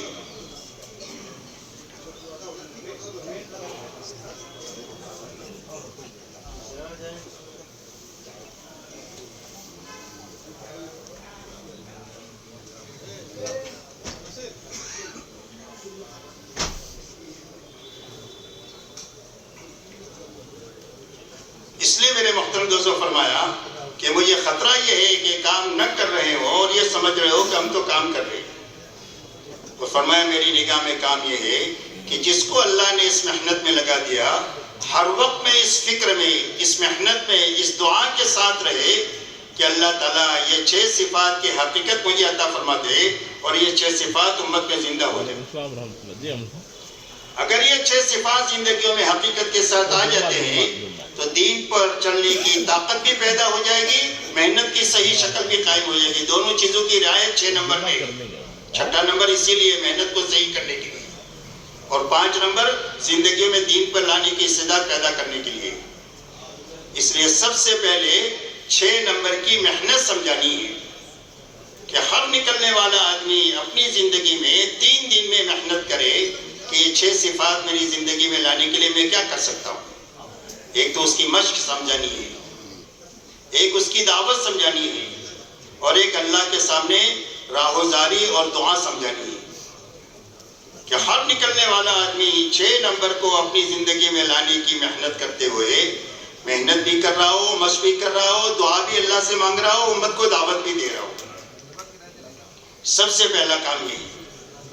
بچنے کی جتنی چیزیں ہیں اس سے بچتے ہوئے 3 دن لگایا جا رہا ہو، چلا 4 مہینہ اندرون بیرون لگایا جا رہا ہو. اس لیے کہ آدمی کی بننے کی یہ 2 بنیادیں ہیں، کرنا اور بچنا. اور کرنے میں انفرادی اعمال بھی ہے اور اجتماعی اعمال بھی ہے. اور اعمال آپ حضرات جانتے ہیں، اعمال ہدایت ہے، دعوت ہے، تعلیم ہے، ذکر و عبادت ہے، خدمت اور اخلاق ہے. ان اعمال کی انفرادی شکل بھی ہے، اجتماعی شکل بھی ہے. تو کرنے کے زمانے میں انفرادی اعمال بھی اور اجتماعی اعمال کی پابندی کرتے ہوئے اپنا ہر دل لگانا، اور ہر جانے والی جماعت کو یہ بات سمجھانا ہے کہ ہر دن رات کو سونے سے پہلے اپنا محاسبہ کرنا کہ آج کے دن کیا ہوا، کیا رہ گیا. اگر سارے انفرادی اجتماعی اعمال ہو گئے ہیں تو اللہ کا شکر ادا کیا جائے. اللہ ہمت دے تو صلاۃ الشکر پڑھے 2 رکعت. اور اگر کوئی کمی رہ گئی ہے تو کمی کی تلافی کر کے سوئے. کمی رہ گئی ہے تو تسبیح نہیں ہوئی تو تسبیح پڑھ کر سوئے. قرآن پاک کی تلاوت ہی نہیں ہوئی تو تلاوت کر کے سوئے. کوئی نفل رہ گئی ہے تو نفل پڑھ کر سوئے. انفرادی مطالعہ رہ گیا ہے تو اس نے انفرادی مطالعہ کر کے سوئے. غرض یہ ہے کہ انفرادی اجتماعی کوئی عمل رہ گیا ہے اس کی تلافی ممکن ہے تو کر کے سوئے. اور اگر تلافی ممکن نہیں ہے کہ گشت کے وقت میں ہی گشت کے بغیر عذر کے گھومتے رہے اور گشت میں شرکت نہیں کیا، کیونکہ بھئی عمومی گشت عشاء کے بعد تو نہیں ہو سکتا ہے. تو جو عمل نہ ہو سکتا ہو اس کے اوپر سچی پکی استغفار اور توبہ کریں. کیا کریں؟ سچی پکی توبہ اور استغفار کریں. اس لیے کہ کام کے کرنے پر خوشی نہ ہو اور کام کے چھوٹنے کا غم نہ ہو تو کام نہیں ہوتا. اور اللہ کے جتنے وعدے ہیں وہ سارے جو ہے وہ کام پر ہیں. تو کام بنے گا شکر اور استغفار کے راستے سے. تو یہ باتیں اپنے مجمع کو سمجھائی جائے تاکہ کوئی دن آدمی کا ضائع نہیں ہونا چاہیے، ہر دن اس کا کام میں لگنا چاہیے. اس لیے کہ سارا وقت مل کر کے کام کا آدمی کو بنائے گا. 3 دن صحیح لگیں گے تو آدمی کے اندر بھی استعداد پیدا ہوگی چلے کی. اس کے دل میں دایا پیدا ہوگا کہ 3 دن میں اتنا ملا ہے، چلے میں زیادہ ملے گا، چلہ لگاؤں گا. چلہ صحیح لگائے گا تو 4 مہینے کی استعداد پیدا ہوگی. 4 مہینہ صحیح لگائے گا تو عالم میں کام کرنے کی استعداد پیدا ہوگی. کام کا ہر حصہ آگے کی استعداد پیدا کرنے کے لیے ہے. لیکن وہ استعداد اس وقت میں پیدا ہوگی کہ جب آدمی اس کو صحیح کرے گا. اور صحیح کرنے کی پہلی بنیاد کیا ہے؟ انفرادی اجتماعی اعمال کی پابندی کے ساتھ ہر دن گزارنا ہے. اور یہ بات اپنے مجمع کو سمجھانا ہے. اس لیے کہ یہ دونوں آدمی کے بننے کے لیے ضروری ہے. پھر بچنے کی جتنی چیزیں ہیں اس سے بچنا یہ سمجھانا ہے کہ سوال سے لے کر لا یعنی تک یہ ساری چیزوں سے بچتے ہوئے وقت لگانا ہے. اس لیے کہ آدمی کے علاج میں 2 چیزیں ہوتی ہیں، دوائی کھانا اور پرہیز کرنا. دوائی نہیں کھائی تو علاج نہیں ہوگا. دوائی کھائی لیکن پرہیز نہیں کیا تو دوا کام نہیں کرے گی. جماعت میں نکل گئے لیکن کرنے کے کام کیے نہیں تو اندر میں کچھ آئے گا نہیں. کرنے کے کام کیے، بچنے کی چیزوں سے نہیں بچا تو جو عمل کا نور آیا وہ چلا جائے گا. کہاں گئے تھے؟ کہیں نہیں. کیا لائے؟ کچھ بھی نہیں. 3 دن میں جیسا گیا تھا ایسا ہی واپس آ گیا. اس لیے یہ دونوں چیزیں ضروری ہے، انفرادی اجتماعی دونوں. اللہ والے یہ فرماتے ہیں کہ اجتماعی عمل سے آدمی کی تربیت ہوگی، یعنی آدمی بنے گا، تربیت کے معنی. اور انفرادی اعمال سے طبیعت میں استقامت آئے گی، اللہ یاد رہیں گے. اور جو اس محنت سے بنے گا اور بنا ہوا چلے گا، یعنی تربیت اور استقامت کے ساتھ، اللہ اس سے قبولیت کے ساتھ کام لیں گے. اللہ کیسے کام لیں گے؟ قبولیت کے ساتھ. اور یہی اصل ہے کہ کام لیا جائے اور قبولیت کے ساتھ لیا جائے. ورنہ جہاں تک اللہ کی سنت ہے، ان اللہ یؤید دینہ برجل فاجر، کبھی کبھی اللہ اپنی دین کی تائید کا کام فاسق اور فاجر سے بھی لے لیتے ہیں. تو کام ہو جائے گا دین کا لیکن اس کو ملے گا کچھ نہیں، فاسق فاجر کو. اس لیے کہ اللہ تعالیٰ مقبولین کو عطا فرماتے ہیں، فاجر کو اور فاسق کو نہیں عطا فرماتے. تو اس لیے میرے دوستو، قبولیت کے ساتھ کام لینے کی شرط ہے کہ تربیت اور استقامت کے ساتھ چلنا. اور تربیت اور استقامت زندگی میں پیدا ہونے کے لیے انفرادی اجتماعی دونوں اعمال کی پابندی انتہائی ضروری ہے اور ایک ساتھ ضروری ہے.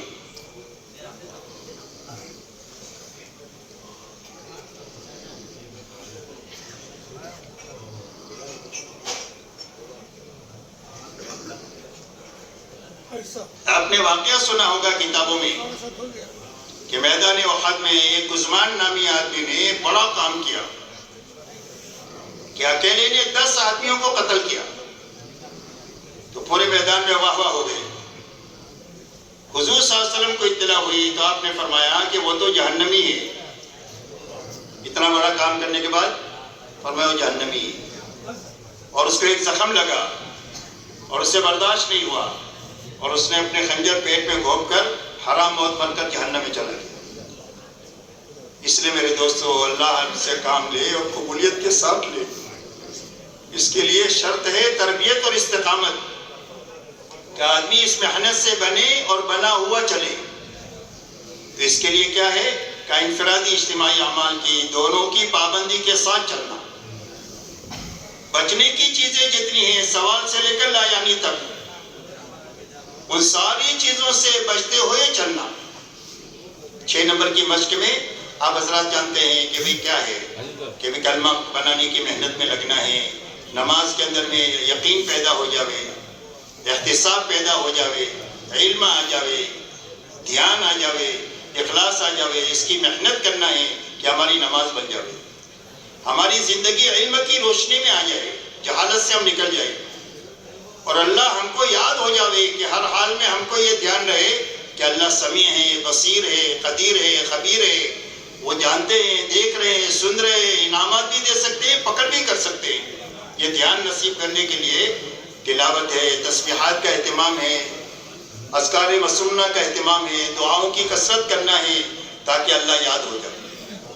اپنے اخلاق بنانے کے لیے ہر ایمان والے کو کی خدمت کرنا ہے، اور ایمان والا ہونے کی حیثیت سے اس سے محبت کرنا۔ مولانا سعید خان صاحب رحمۃ اللہ علیہ فرماتے تھے کہ لوگ تو اللہ سے ملک و مال مانگتے ہیں، میں اللہ سے ایمان والوں کی محبت مانتا ہوں۔ اور فرمایا انہوں نے کہ جو ہر ایمان والے سے جڑ جائے، کہ ہمارا اپنا کوئی سرکل نہیں ہے کہ میں تو اس کے ساتھ ہی جاؤں گا، پوری امت ہمارا سرکل ہے، میں امت میں سے ہوں اور امت میری ہے، میں سب کے ساتھ جڑ سکتا ہوں، سب کو جوڑ سکتا ہوں۔ فرمایا جو سب سے جڑ جائے سب کو جوڑ لے، اور جو معافی مانگنا جانے اور معاف کرنا جانے وہ موت تک اس محنت میں چل سکتا ہے۔ آدمی غلطی ہو جاتی ہے، معافی مانگ لے، غلطی ہو گئی کسی نے میرے ساتھ کر دیا تو معاف کر دے، بڑے باپ کا نہ بنے۔ تو اس لیے اپنی زندگی میں اخلاق کی مشق کرنا ہے، اللہ کو راضی کرنے کا جذبہ کرنے کے لیے نیتوں کو ٹھیک کرنے کی مشق کرنا ہے، اور دعوت کا کام سیکھ کرتے ہوئے ایسا سیکھنا ہے کہ زندگی میں داعی بن کر کے جینا آ جائے۔ اس لیے کہ جو داعی بن کر کے زندگی گزارے گا وہ کبھی مدعو نہیں بنے گا۔ صحابہ دنیا میں دعوت کے ساتھ گئے ہیں تو دنیا کے کسی ماحول سے متاثر نہیں ہوئے، بلکہ جہاں بھی گئے ان کو اپنے جیسا بنا دیا، ان کی زبان بدل دیا، ان کے لباس بدل دیے، ان کا مذہب بدل دیا اور ان کو اپنے جیسا بنا دیا۔ اس لیے کہ داعی ہے کسی کی بات کو قبول نہیں کریں گے۔ اور آج مسلمان کا حال یہ ہے کہ جس شہر میں جاوے وہاں کا ہو جاوے، جس ملک میں جائے وہاں کا ہو جاوے، اس لیے کہ زندگی سے دعوت ختم ہو گئی۔ اس لیے میرے محترم دوستو، ایک تو ان بنیادوں کے ساتھ میں کرنے اور بچنے کے ساتھ میں چلنا ہے، یہی باتیں سمجھانی ہے ہر جانے والی جماعت کو، اور اتنا سمجھانا ہے کہ جانے والے کے دل دماغ پر کام کے علاوہ کوئی داعیہ بچنا نہیں چاہیے۔ تو انشاءاللہ یہ 3 دن اس کو بنا دیں گے، اور 3 دن کے بعد آپ کا ہاتھ پیر بن جائے گا۔ چلہ لگانے کے بعد ایک آدمی ضائع نہیں ہوگا، 4 مہینہ لگانے کے بعد ایک آدمی ضائع نہیں ہوگا، اور آپ جب بیرون لگانے کے بعد میں اور اندرون میں کام کرنے کے بعد میں ضائع نہیں ہوگا، بلکہ محنت میں آگے بڑھتا جائے گا، اس لیے کہ آگے بڑھنے کے راستے ہی سے صحیح محنت تک پہنچنا ہوگا۔ اگر محنت میں آ کر کے چھوٹ گئی محنت تو کیوں بھائی ترقی ہوگی کہ بھی تنزلی ہوگی؟ کیوں بھائی ایک آدمی نے 4 مہینہ لگایا، پھر اس کے بعد محنت زندگی میں سے ختم ہو گئی، سالانہ محنت بھی نہیں ہے، ماہانہ محنت بھی نہیں ہے، روزانہ کی محنت بھی نہیں ہے، تو یہ ترقی کرے گا کہ نیچے جائے گا؟ اچھا لو مجمع نکلتا جاوے اور ضائع ہوتا جاوے تو ماحول بنے گا کہ ماحول جیسا ہے ویسا ہی رہے گا؟ کیوں بھائی بولو؟ ماحول کے بننے کے لیے ضروری ہے کہ جتنا مجمع وقت لگاوے وہ مجمع کام پر رہے، نیا مجمع آوے، تو تھوڑے عرصے میں ماحول بھی بن جائے گا، مجمع بھی بن جائے گا، اور آنا جانا لگا رہے گا تو لمبے زمانے تک یہ دونوں چیزیں قابو میں نہیں آئے گی۔ حضور صلی اللہ علیہ وسلم کے زمانے میں 23 سال میں یہ دونوں چیزیں قابو میں آنے کی بنیاد یہ ہے کہ آنا ہی آنا ہے، جانا نہیں ہے۔ ردت اور تخلف نہیں ملے گا، آپ کو ارتداد نہیں ملے گا، ایک آدھ گیا ہے تو اللہ نے ان کو واپس لایا ہے۔ جتنے آئے وہ کام پر جمے اور آگے بڑھتے گئے، تقاضوں پر چلتے گئے اور نئے لوگ آتے گئے. تو آپ دیکھو 23 سال میں کام پورا ہو گیا. اس لیے کہ آنا ہی آنا ہے، جانا نہیں ہے. آنا ہی آنا ہے، جانا نہیں. تو آنا ہی آنا باقی رہے اور جانا ختم ہو، اس کے لیے راستہ کیا ہے؟ اس کے لیے راستہ ہے سب سے پہلے نکلنے والی جماعتوں کی سمجھائش قابو میں آنی چاہیے. بات سمجھ میں آ رہی ہے؟ سمجھائش میں سب سے پہلے کرنے کے کام سمجھانا ہے، بچنے کی چیزیں سمجھانا ہے. کریں گے اور بچیں گے تو بن جائیں گے. 3 دن میں بنیں گے، چلے میں بنیں گے. وقت کے اعتبار سے اللہ تعالیٰ ترقی عطا فرمائیں گے. 3 دن میں 3 دن کا نفع ملے گا، چلے میں چلے کا نفع ملے گا، 4 مہینے میں 4 مہینے میں. تو اللہ تعالیٰ دل کا رخ بھی صحیح کر دیں گے اور فکر کو بھی صحیح کر دیں گے. اور اس کے بعد میں صحیح فکر اور صحیح رخ کے ساتھ یہ جتنا چلتا رہے گا، اس کا ہر قدم اس کو اللہ کی اور جنت کے قریب کرے گا. آدمی کا رخ صحیح ہو گیا، فکر صحیح ہو گیا، تو اس کا کوئی کام دنیا نہیں رہے گا، اس کے سارے کام دین بن جائیں گے. آپ کا گھر اس طرف ہے اور رخ بھی اس طرف ہے، تو آپ سائیکل سے بھی چلے جائیں گے اور بائک سے بھی چلے جائیں گے اور پیدل بھی چلے جائیں گے. آپ کا ہر قدم منزل کے قریب کرے گا. آپ کا رخ اس طرف ہے اور گھر اس طرف ہے، تو کیوں بھائی جتنا دوڑیں گے منزل کے قریب ہوں گے کہ دور ہوں گے؟ تو منزل سے دور ہوں گے. اس لیے رخ صحیح ہونا چاہیے، فکر صحیح ہونا چاہیے. تو رخ صحیح ہونے کے لیے سب سے پہلی بنیاد کرنا اور بچنا ہے. اس کے بغیر نکلنے سے آدمی نہیں بنے گا. کرنے کے کام کرنے سے اور بچنے کی چیزوں سے بچنے سے بنے گا. یہ پہلی غرض ہے ہماری محنت کی. کہ بھائی بات سمجھ میں آ رہی ہے؟ اللہ ہمارے لیے آسان فرما دے سب کے لیے. اور پوری قوت کے ساتھ اپنے علاقوں میں، اپنی جہاں ہم جاوے چلوں میں 4 مہینے میں، یا تقاضوں پر جاوے ملکوں میں، یا 4 مہینے میں جاوے ملکوں میں، جہاں جاوے ہم کو یہ باتیں چلانی ہے پوری قوت کے ساتھ. کہ سب سے پہلے جو چیز قابو میں آنی چاہیے وہ سمجھائش قابو میں آنی چاہیے، تب جا کر ہر جماعت کام پر پڑے گی. سمجھائے بغیر آدمی ایسے ہی گھوم پھر کر کے واپس آ جائے گا. اور جب واپس آنے کے بعد میں جماعت میں کام نہیں کیا تو واپس آ کر کے ایک دن بھی تبلیغ نہیں کر سکتا. کہ بھئی فرصت میں کام نہیں کیا. تبلیغ میں تو فرصت ہوتی ہے نا، نہ گھر ہے، نہ کاروبار ہے، نہ بیوی ہے، نہ بچے ہیں، وہاں کام نہیں کیا تو واپس آنے کے بعد مشغولی میں کام کر سکتا ہے؟ ایک دن بھی نہیں کر سکتا. اس لیے استقامت آ جائے اور کام میں بنے، اس کے لیے ضروری ہے کرنا اور بچنا. اور نکلنے کا زمانہ ایسا سنبھالنا کہ 1 منٹ بھی ضائع نہیں ہونا چاہیے، 1 دن بھی ضائع نہیں ہونا چاہیے. اس کے لیے ہر روز اپنا محاسبہ کرے، تاکہ اگر کوئی کمی ہوئی ہے تو تلافی فوراً ہو جائے، اور پورا ہو جائے تو شکر کے ذریعے سے آگے بڑھا جائے. یہ پہلی بنیاد ہے.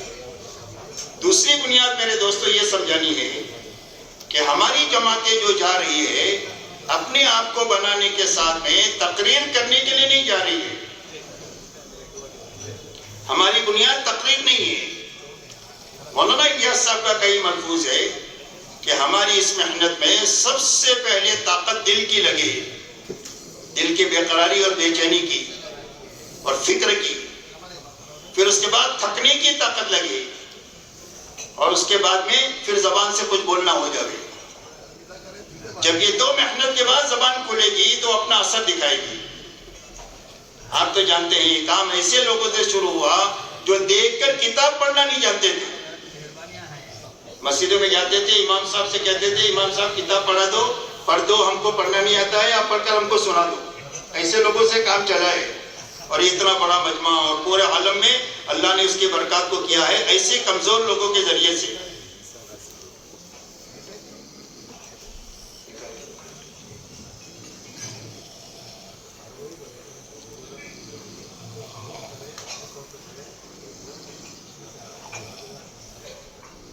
تو دوسری بات یہ سمجھانی ہے کہ ہماری نقل و حرکت کی بنیاد تقریر نہیں ہے. اس لیے کہ امت کو دین معلوم بھی ہے، دین پر چلنے کے وسائل بھی ہے. کیا ہے؟ معلومات بھی ہے اور وسائل بھی ہے، لیکن زندگی میں دین نہیں ہے. تو دین نہ ہونے کی بنیاد کیا ہے؟ دین نہ ہونے کی بنیاد یہ ہے کہ دین پر چلنے کی طاقت نہیں ہے. کیا نہیں ہے؟ دین پر چلنے کی طاقت نہیں ہے. اور طاقت کیوں نہیں ہے؟ اس لیے کہ اللہ کی ذات اور صفات کا یقین کمزور ہو گیا اور اللہ کے وعدے اور وعید کا یقین کمزور ہو گیا. اس کے نتیجے میں دین پر چلنے کی طاقت کمزور ہو گئی. یہ دو چیزیں آدمی کو دین پر چلاتی ہے، ایک اللہ کی ذات اور صفات کا یقین، ایک اللہ کے وعدے اور وعید کا یقین. فضائل کا جو تعلق ہے، بشارت اور انذار کا تعلق ہے، ترغیب و ترہیب کا تعلق ہے، اس سے آدمی میں طاقت پیدا ہوتی ہے دین پر چلنے کی. تو یہ طاقت جو ہے وہ صرف بیانات سے نہیں پیدا ہوگی کہ ہم مسجد میں گئے 3 دن ٹھہرے اور وہ بیان کرتے رہے مسجد میں. اس سے نہیں ہوگا کام میرے دوست. اس لیے کہ دین معلوم بھی ہے، دین پر چلنے کے وسائل بھی ہے، لیکن اندر میں طاقت نہیں ہے. اب دیکھو جمعہ کی نماز میں کتنے نمازی ہوتے ہیں کہ بھئی مسجد بھری ہوئی ہوتی ہے اور خطبہ بھی ہوتا ہے، بیان بھی ہوتا ہے. عصر کی نماز میں کتنے نمازی ہوتے ہیں؟ وہ کل کے پرانے نمازی ہوتے ہیں. دلوں میں لینے کی استعداد کمزور ہو گئی ہے. اس لیے میرے دوستو، ہماری نقل و حرکت کی دوسری بنیاد اپنے آپ کو بنانے کے لیے کرنے اور بچنے کے ساتھ میں ہر جگہ پر محنت کر کے لوگوں کو اللہ کے راستے میں نکلنا ہے. یہ دوسری بھی بنیاد ہے ہماری محنت کی. ہم جو دنیا میں پھرتے ہیں وہ حضور صلی اللہ علیہ وسلم والی محنت کو امت میں زندہ کرنے کے لیے پھرتے ہیں. کیوں پھرتے ہیں بھائی؟ 3 دن کسی محلے میں جائیں گے، چلے میں 4 وقت لگائیں گے، کئی بستیوں میں 4 مہینے میں کسی علاقے میں کام کریں گے. اس میں ہماری اپنی پابندی کے ساتھ میں دوسری بنیاد یہ ہے کہ وہاں پر جس مسجد میں آپ گئے ہو، کام کو سامنے رکھ کر 2 دن 3 دن وہاں ٹھہر کر اب اس وہاں کے مسجد کے اطراف کے گھروں کو تقسیم کر کے، اپنے ساتھیوں کو تقسیم کر کے، آپ 12 ساتھی ہیں، 6 ساتھی بات کر لیتے ہیں، 6 ساتھی نئے ہیں، نئے پرانے کی جوڑی بنا دو. مسجد کے اطراف میں 100 گھر ہے یا 150 گھر ہے، تو آپ نے 6 جماعتوں پر تقسیم کرو تو ایک جماعت پر 25 گھر آئیں گے، ایک دن میں 8 گھر آئیں گے. تو ہر جماعت اپنے 8 گھروں کے جو مکین ہیں ان سے ملاقات کا نظام بنا لے اور ان سے جا کر کے ملنے کا نظام بنا لے. 2 دن میں 3 دن میں جہاں ملے وہاں جانا، گھر پر ملے تو گھر پر جانا، کھیت میں ملے تو کھیت میں جانا، کیرم کے اڈوں پر ملے تو وہاں جانا، اس کے علاوہ اور کوئی کھیل کے برائی کے اڈوں پر ملے تو وہاں جانا، جہاں مسلمان ملے وہاں جانا. اور جا کر صرف تشکیل نہیں کرنا، تشکیل ہمارا آخری نمبر ہے، بلکہ سب سے پہلے ان کو ایمان اور ایمان کا نفع سمجھانا. کیا سمجھانا؟ مانوس اور قریب کر کے ایمان اور ایمان کا نفع. جب ایمان کا نفع سمجھ میں آ جائے گا تو سولی پر بھی یہ ایمان کو نہیں چھوڑ سکتا، اور جب ایمان کا نفع سمجھ میں نہیں آئے گا تو دوائی کے پتوں میں اپنے ایمان کو بھیج دے گا، گھر کی ریپیرنگ پر اپنے ایمان کو بھیج دے گا، اسکول کی تعلیم پر اپنے بچوں کے اپنے ایمان کو بھیج دے گا، اس لیے کہ ایمان کا نفع معلوم نہیں ہے. اس لیے ہر ایمان والے سے ملنا اور مل کر ایمان کا نفع سمجھانا اور ایمان سمجھانا، اور ایمان سمجھانے میں اللہ کی قدرت سمجھانا، اللہ کے احسانات سمجھانا. یہ بدیہی چیزیں ہیں، سمجھ میں آنے والی چیزیں ہیں. اور سمجھانے کے بعد میں یہ سمجھنا کہ اتنے بڑے اللہ ہم سے راضی ہو جائیں گے تو اللہ ہماری زندگی بنا دیں گے. اور اللہ کو راضی کرنے کا راستہ ملک و مال کا نہیں ہے، حکموں پر چلنے کا ہے، نافرمانی سے بچنے کا ہے. تو حکموں پر چلنے کا نفع سمجھانا اور بے حکمی کا نقصان سمجھانا، یہ دوسری بنیاد ہے کہ دین پر چلنے کا کیا نفع ہے، بے دینی کا کیا نقصان ہے، یہ سمجھانا پیار سے، محبت سے. تیسری بات آخرت سمجھانا کہ جب حکموں پر چل لیں گے اور نافرمانی سے بچ جائیں گے تو اللہ تعالیٰ ہماری آخرت بنا دیں گے جو اصل زندگی ہے. آج آخرت نسیہ منسیہ ہو گئی ہے ذہنوں سے، جیسے مرنا ہی نہیں ہے، آخرت بھول چکے ہیں. تو آخرت کو یاد دلانا تاکہ ہر ایمان والا اللہ کے حکم کو پورا کرے، اللہ کو راضی کرنے کے جذبے سے اور اپنی آخرت بنانے کے جذبے سے. تو یہ بنیادیں سمجھا کر اللہ کے راستے میں ان کو نکلنے کے لیے تیار کرنا، جتنے وقت کے لیے تیار کر سکتے ہیں. 4 مہینے کی جماعتیں ہیں تو چلے کی جماعتیں بناوے، 4 مہینے کی جماعتیں بناوے. 3 دن کی جماعت ہے تو کم سے کم 3 دن کی نقد جماعت نکال کر کے آوے.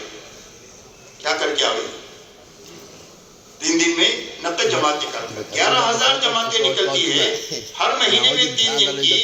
اگر ہر جماعت 3 دن نکالے تو ہر مہینے میں 22,000 جماعتیں ہو جائیں گی.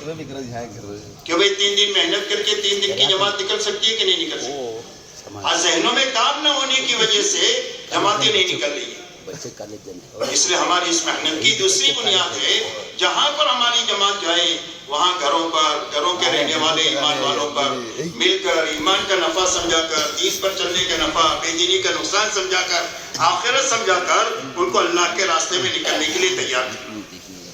اس لیے کہ جماعتیں جو نکلتی ہے وہ مسجد میں بیٹھ کر تقریر کرنے سے نہیں نکلتی، بلکہ لوگوں کے پیچھے دوڑنے سے، سمجھانے سے، تشکیل کرنے سے جماعتیں نکلتی ہیں۔ اس لیے دوسری بنیاد ہے کہ ایک ایک گھر، ایک ایک فرد سے جا کر ملنا، یہ باتیں سمجھانا، ان کو اللہ کے راستے میں نکلنے کے لیے تیار کرنا۔ اب جماعت تیار ہو گئی ایک دن میں تو ان کی روانگی سمجھا کر ان کو اللہ کے راستے میں روانہ کرو کہ کیسے اپنا وقت لگاؤ گے۔ جو باتیں آپ سمجھیں اپنی جماعت کو سمجھائیں، وہ ان کو سمجھائیں تاکہ اپنا وقت صحیح لگاویں۔ 2 دن میں بنی تو 2 دن میں روانہ کرے، 3 دن میں بنی تو 3 دن میں روانہ کرے۔ 3 دن آپ نے انتھک محنت لگا دیا لیکن جماعت نہیں نکلی، کوئی بات نہیں، گھبرانے کی بات نہیں، محنت پوری لگی، کام ہو گیا۔ اس لیے کہ ہم کو محنت کا حکم ہے، نتیجہ ہمارے ہاتھ میں نہیں ہے، محنت ہمارے ذمہ ہے۔ محنت صحیح ہو جائے گی تو کام ہو جائے گا۔ حضور صلی اللہ علیہ وسلم نے طائف کا سفر کیا، اس سفر میں فوری طور پر کچھ نفع نظر نہیں آیا، لیکن وہ محنت اللہ کے دربار میں ایسی مقبول ہوئی کہ آسمانی دنیا میں ہلچل مچ گئی۔ فرشتوں نے آ کر کہا کہ اللہ کے نبی اجازت دے تو ان دونوں پہاڑوں کو ملا کر ان کو چھٹی بنا دو۔ آپ تو رحمت بنا کر بھیجے گئے تھے، آپ نے فرمایا نہیں، ان کے اولاد ہے، اگر یہ نہیں مانتے ان کے اولاد مانیں گے۔ تو محنت اصل ہے، محنت پوری ہو جانی چاہیے، نتیجہ اللہ کے ہاتھ میں ہے۔ اللہ علیم اور حکیم ہے، اپنے علم اور حکمت سے کبھی جلدی نکال دیتے ہیں، کبھی دیر میں نکالتے ہیں، تو نتیجہ تو اللہ کے ہاتھ میں ہے، کوئی مسئلہ نہیں۔ اس لیے محنت پوری کرنا، اسی کے ساتھ میں جماعت نکل گئی یا نہیں نکلی، 3 دن آپ نے محنت کیا تو جماعت نکل گئی تو روانگی سمجھا کر ان کو آپ روانہ کریں۔ ہر جماعت روانی سمجھانا چاہیے۔ 3 دن میں آپ کو بات کرنے کا سلیقہ آنا چاہیے۔ سمجھے جو سمجھے ہیں، جب کرنے کا ارادہ ہوگا تو سمجھ کر سنیں گے کہ بھئی ہم کو جا کر کے جماعت نکالنا ہے اور اس کو سمجھانا ہے، تو جب آپ سنیں گے تو سمجھ کر کرنے کی نیت سے سنیں گے تو اللہ یاد کرا دیں گے۔ اس لیے سمجھا کر جماعت کو روانہ کرنا، یہ دوسرا کام ہے ہماری محنت میں۔ اب میرے دوستو، وہاں سے 10-12 آدمی نکلے یا نہیں نکلی جماعت، تو وہاں تو کئی سو گھر رہ گئے اور ان گھروں میں کئی سو مرد رہ گئے، 10-12 آدمی جماعت میں نکل گئے اور مردوں سے زیادہ عورتیں رہ گئی اور عورتوں سے زیادہ بچے رہ گئے، تو ان کی زندگی میں دین پر چلنے کی طاقت پیدا ہونے کا کیا راستہ؟ اس کے لیے ہماری محنت میں تیسرا حصہ جو ہے وہ ہر جگہ جہاں پر ہماری جماعت جائے وہاں مسجدوار جماعت نہیں ہے تو وہاں کے لوگوں کو مانوس کرنا، ان سے میل جول بڑھانا، ان کا اکرام کرنا اور ان کو اپنے ساتھ ایسا لگانا کہ وہ ہمارے سے چمٹے رہیں۔ کیا رہیں؟ کام پر جائے تو فوراً مسجد میں واپس آئے کہ جماعت کے پاس رہیں گے، اتنا ان سے تعلق بڑھانا اور ان کو اپنی محنت میں شریک کرنا۔ اس لیے کہ مسجدوار جماعت تقریر سے نہیں بنتی کہ بھئی آپ تیسرے دن تقریر کریں گے مسجدوار جماعت کی تو کہ بھئی جماعت بن جائے گی، کبھی نہیں بنتے، یاد رکھو۔ تقریر سے آپ کسی کو تیرنا نہیں سکھا سکتے، کسی کو ڈراوی نہیں سکھا سکتے، تو اتنا بڑا کام، نبیوں والا کام آپ تقریر سے کیسے سمجھا دیں گے؟ اس کے لیے ان کو مانوس کر کے اپنے ساتھ 2 دن 3 دن ہم جتنے وہاں رہے اپنے ساتھ ان کو اعمال میں شریک کرنا۔ جب آپ سے تعلق ہو جائے گا تو آپ کی مشورے میں ساتھ رہیں گے تو مشورے کا عمل سامنے آئے گا، آپ کی تعلیم میں ساتھ رہیں گے تو تعلیم کا عمل سامنے آئے گا، تعلیم کی کتابیں سامنے آئے گی، ان کے تعلیم کا طریقہ سامنے آئے گا۔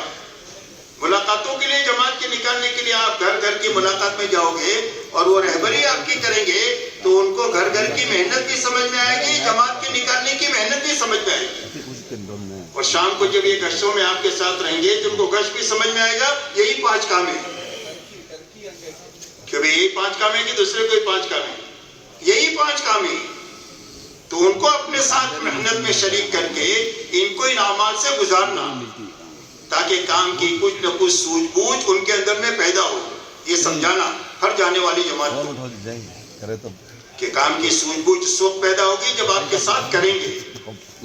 دوسرا یہ کہ ان کو کام کا نفع دکھانا جب آپ 2 دن 3 دن کسی بستی پر صحیح محنت کریں گے تو اس کا پہلا اثر یہ ہوگا کہ وہاں نمازی بڑھ جائیں گے. آپ دیکھ لو کہیں بھی جماعت جا کر جب محنت کرتی ہے تو نمازی سب سے پہلے تبلیغ کی محنت سے بڑھتے ہیں کہ پہلے 25 نمازی تھے 3 دن میں 50 نمازی ہو جائیں گے. تو نفع بھی سامنے آیا اور محنت کی سوجھ بوجھ بھی سامنے آئی. اب آخری دن میں آپ ان کو ان اعمال کے لیے تیار کرو کہ بھئی ہم تو یہاں سے چلے جائیں گے. آپ نے دیکھا نفع 3 دن محنت کا کہ کتنے نمازی ہو گئے اور آپ نے ہمارے ساتھ رہ کر محنت کا طریقہ بھی سیکھا الحمدللہ. اب اس کو کرنے کے لیے تیار ہو تو وہ تیار ہو جائیں گے. نفع دیکھ کر آدمی کی طبیعت کام پر چل پڑتی ہے. تو جب تیار ہو جاوے 6 8 10 12 آدمی یہی آپ کی مسجد وار جماعت ہے. تو ہر جماعت جہاں کہیں جائے مسجد وار جماعت مسجد میں نہیں ہے تو اس طریقے سے وہاں مسجد وار جماعت بنائیں اور اخیر میں مسجد وار جماعت بنا کر ان کے اعمال کا وقت متعین کراوے ان کی زبانی کہ بھئی آپ مشورہ کون سی نماز کے بعد کریں گے, آپ تعلیم کون سی نماز کے بعد کریں گے, آپ ملاقاتیں کون سے وقت میں کریں گے, آپ گشت کون سے دن کریں گے, دوسرا گشت کون سے دن کون سے محلے میں کریں گے اور کون سے ہفتے میں 3 دن لگائیں گے. اب انہوں نے بتا دیا تو آپ نے بیج ڈال دیا, اللہ اس کو اگائیں گے. ہمارے ذمہ کیا ہے؟ بیج ڈالنا ہے, ہر جگہ مسجد وار جماعت بنانا. دیکھو اللہ نے دنیا کا نظام بھی ایسا بنایا ہے کہ ہمارے ذمہ درخت اگانا نہیں کیا, ہمارے ذمہ صرف گٹلی زمین میں صحیح رکھنا کیا کہ آپ زمین میں گٹلی صحیح رکھو اللہ درخت اگا دیں گے. نطفے کو صحیح جگہ آپ رکھ دو انسان اللہ بنا دیں گے. اگر آپ نے 5 میٹر نیچے ڈال دیا تو اگے گی کہ بھئی زمین کے نیچے 5 میٹر نیچے گٹلی آپ نے ڈال دیا تو اگے گی. آپ زمین پر پھینک کر آ گئے تو اگے گی. بستر کہاں ہے؟ صرف صحیح طریقے سے گٹلی زمین میں رکھنا ہمارے ذمہ ہے. درخت اللہ بناتے ہیں اپنے قدرت سے. نطفہ صحیح جگہ رکھنے کا حکم انسانوں کو ہے, اللہ انسان بناتے ہیں. ایسا ہی میں ہر جگہ مسجد وار جماعت کا بیج ڈالنا, مسجد وار جماعت بنانا اور ان کے اعمال کا وقت طے کرنا اور اللہ سے مانگنا کہ اللہ ان کو کام پر کھڑا کر دے. تو اللہ ان کو کل کھڑا کرے, 1 مہینے کے بعد کریں, جب کریں گے آپ کا اس میں حصہ ہوگا. اس لیے کہ آپ بیج ڈال کر کے آئے وہاں پر. بات سمجھ میں آئی ہو؟ اس لیے ہر جگہ مسجد وار جماعت بنانا یہ تیسرا کام ہے ہماری محنت کا. یہ سمجھانا ہے ہر جانے والی جماعت کو کہ جانے والی جماعتیں جہاں جائے جماعت نکالنے کی محنت کے ساتھ, اپنے کرنے بچنے کی پابندی کے ساتھ میں مسجد وار جماعت بنا کر کے وہاں سے نکلے. اور اگر مسجد وار جماعت بنی ہوئی ہے تو اچھی طرح دیکھے کہ نام کی ہے کہ کام کی ہے.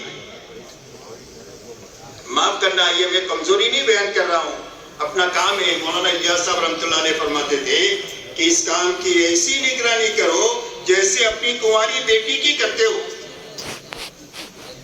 اپنی کنواری بیٹی کی کیسی حفاظت آدمی کرتا ہے کہ کہیں اس کو داغ نہ لگ جائے, ایسا ہی ہم اپنے کام کو یہ پوری طرح نگرانی کریں گے کہ اس کا نہج بھی بدلنی چاہیے, اس کی روح بھی ختم نہیں ہونا چاہیے, کام اپنی فطرت پر باقی رہنا چاہیے.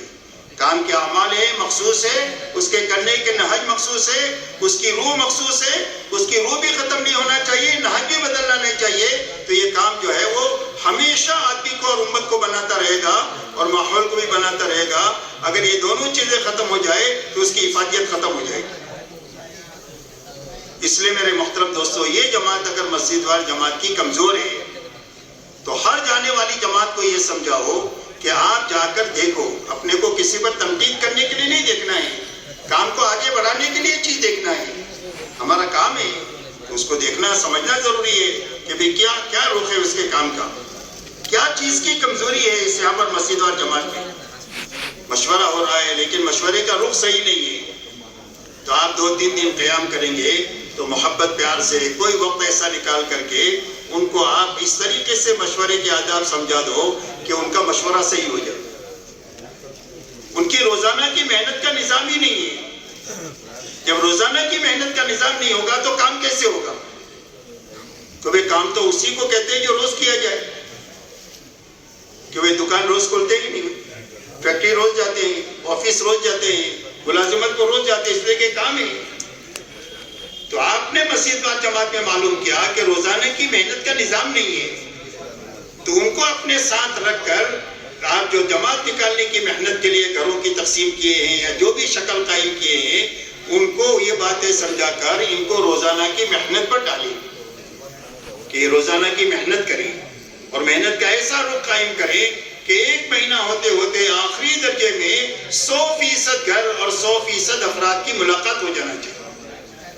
اس لیے کہ جب 100% ملاقات ایک مہینے میں ہوگی تو تعمیری کام ہوگا۔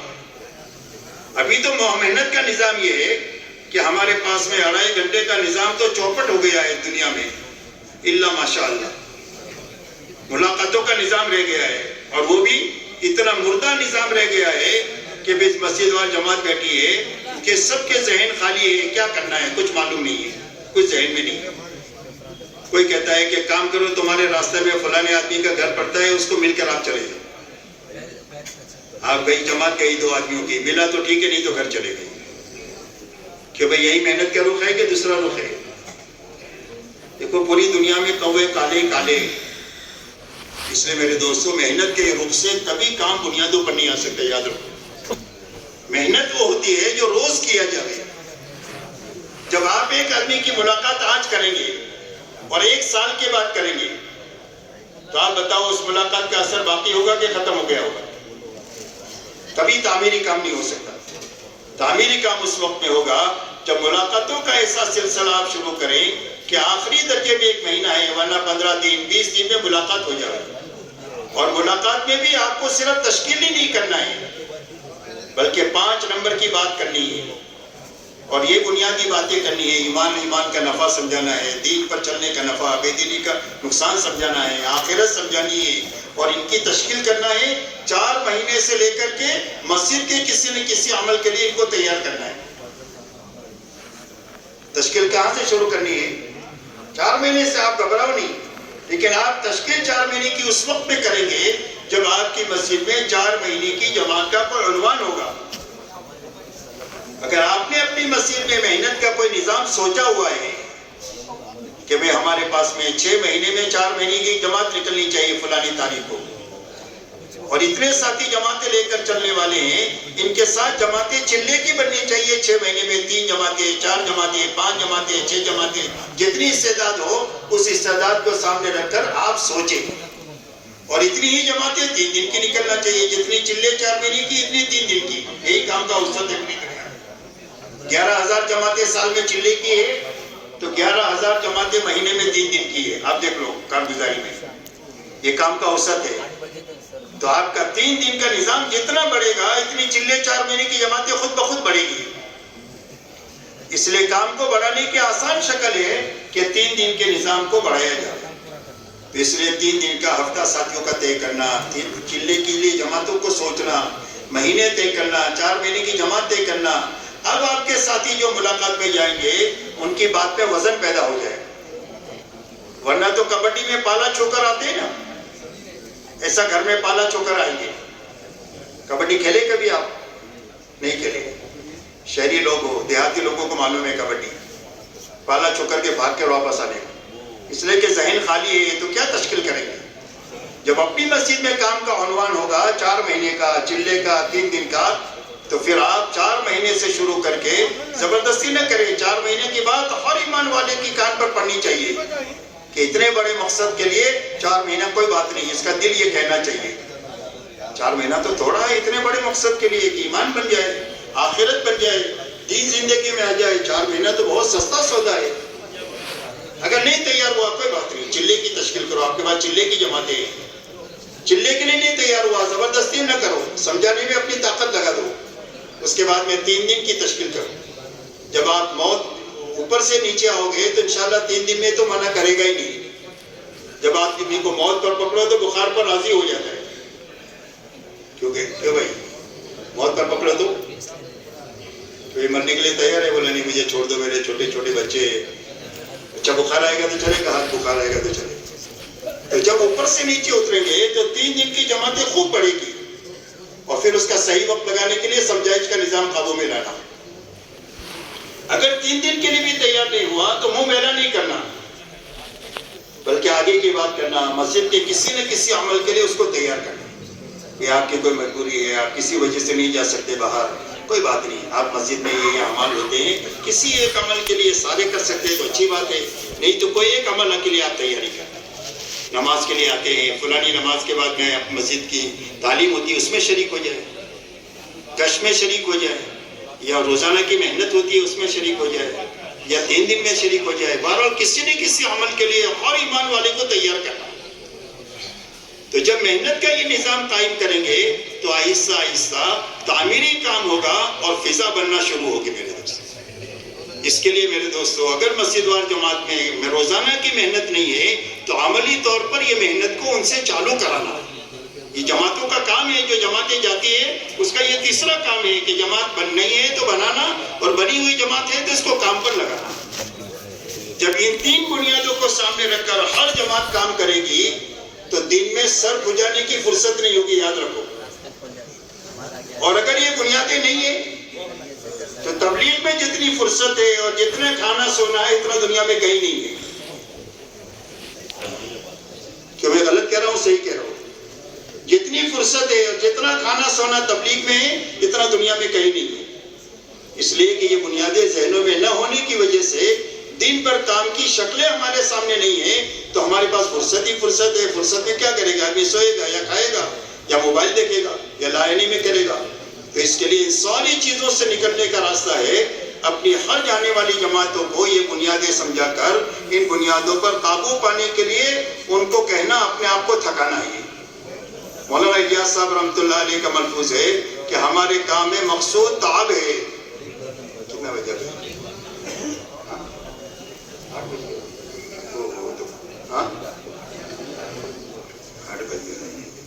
اللہ برکت دے، چلو تو جلدی سمیٹ لیتے ہیں۔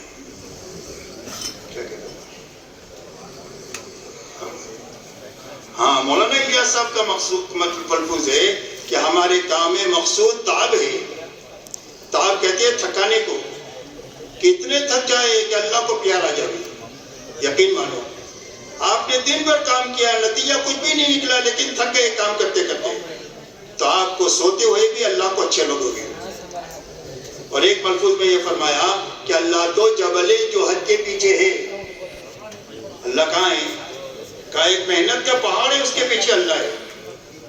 تو دن بھر اپنے آپ کو ان بنیادوں کو سامنے رکھ کر اپنے آپ کو تھکانا ہے۔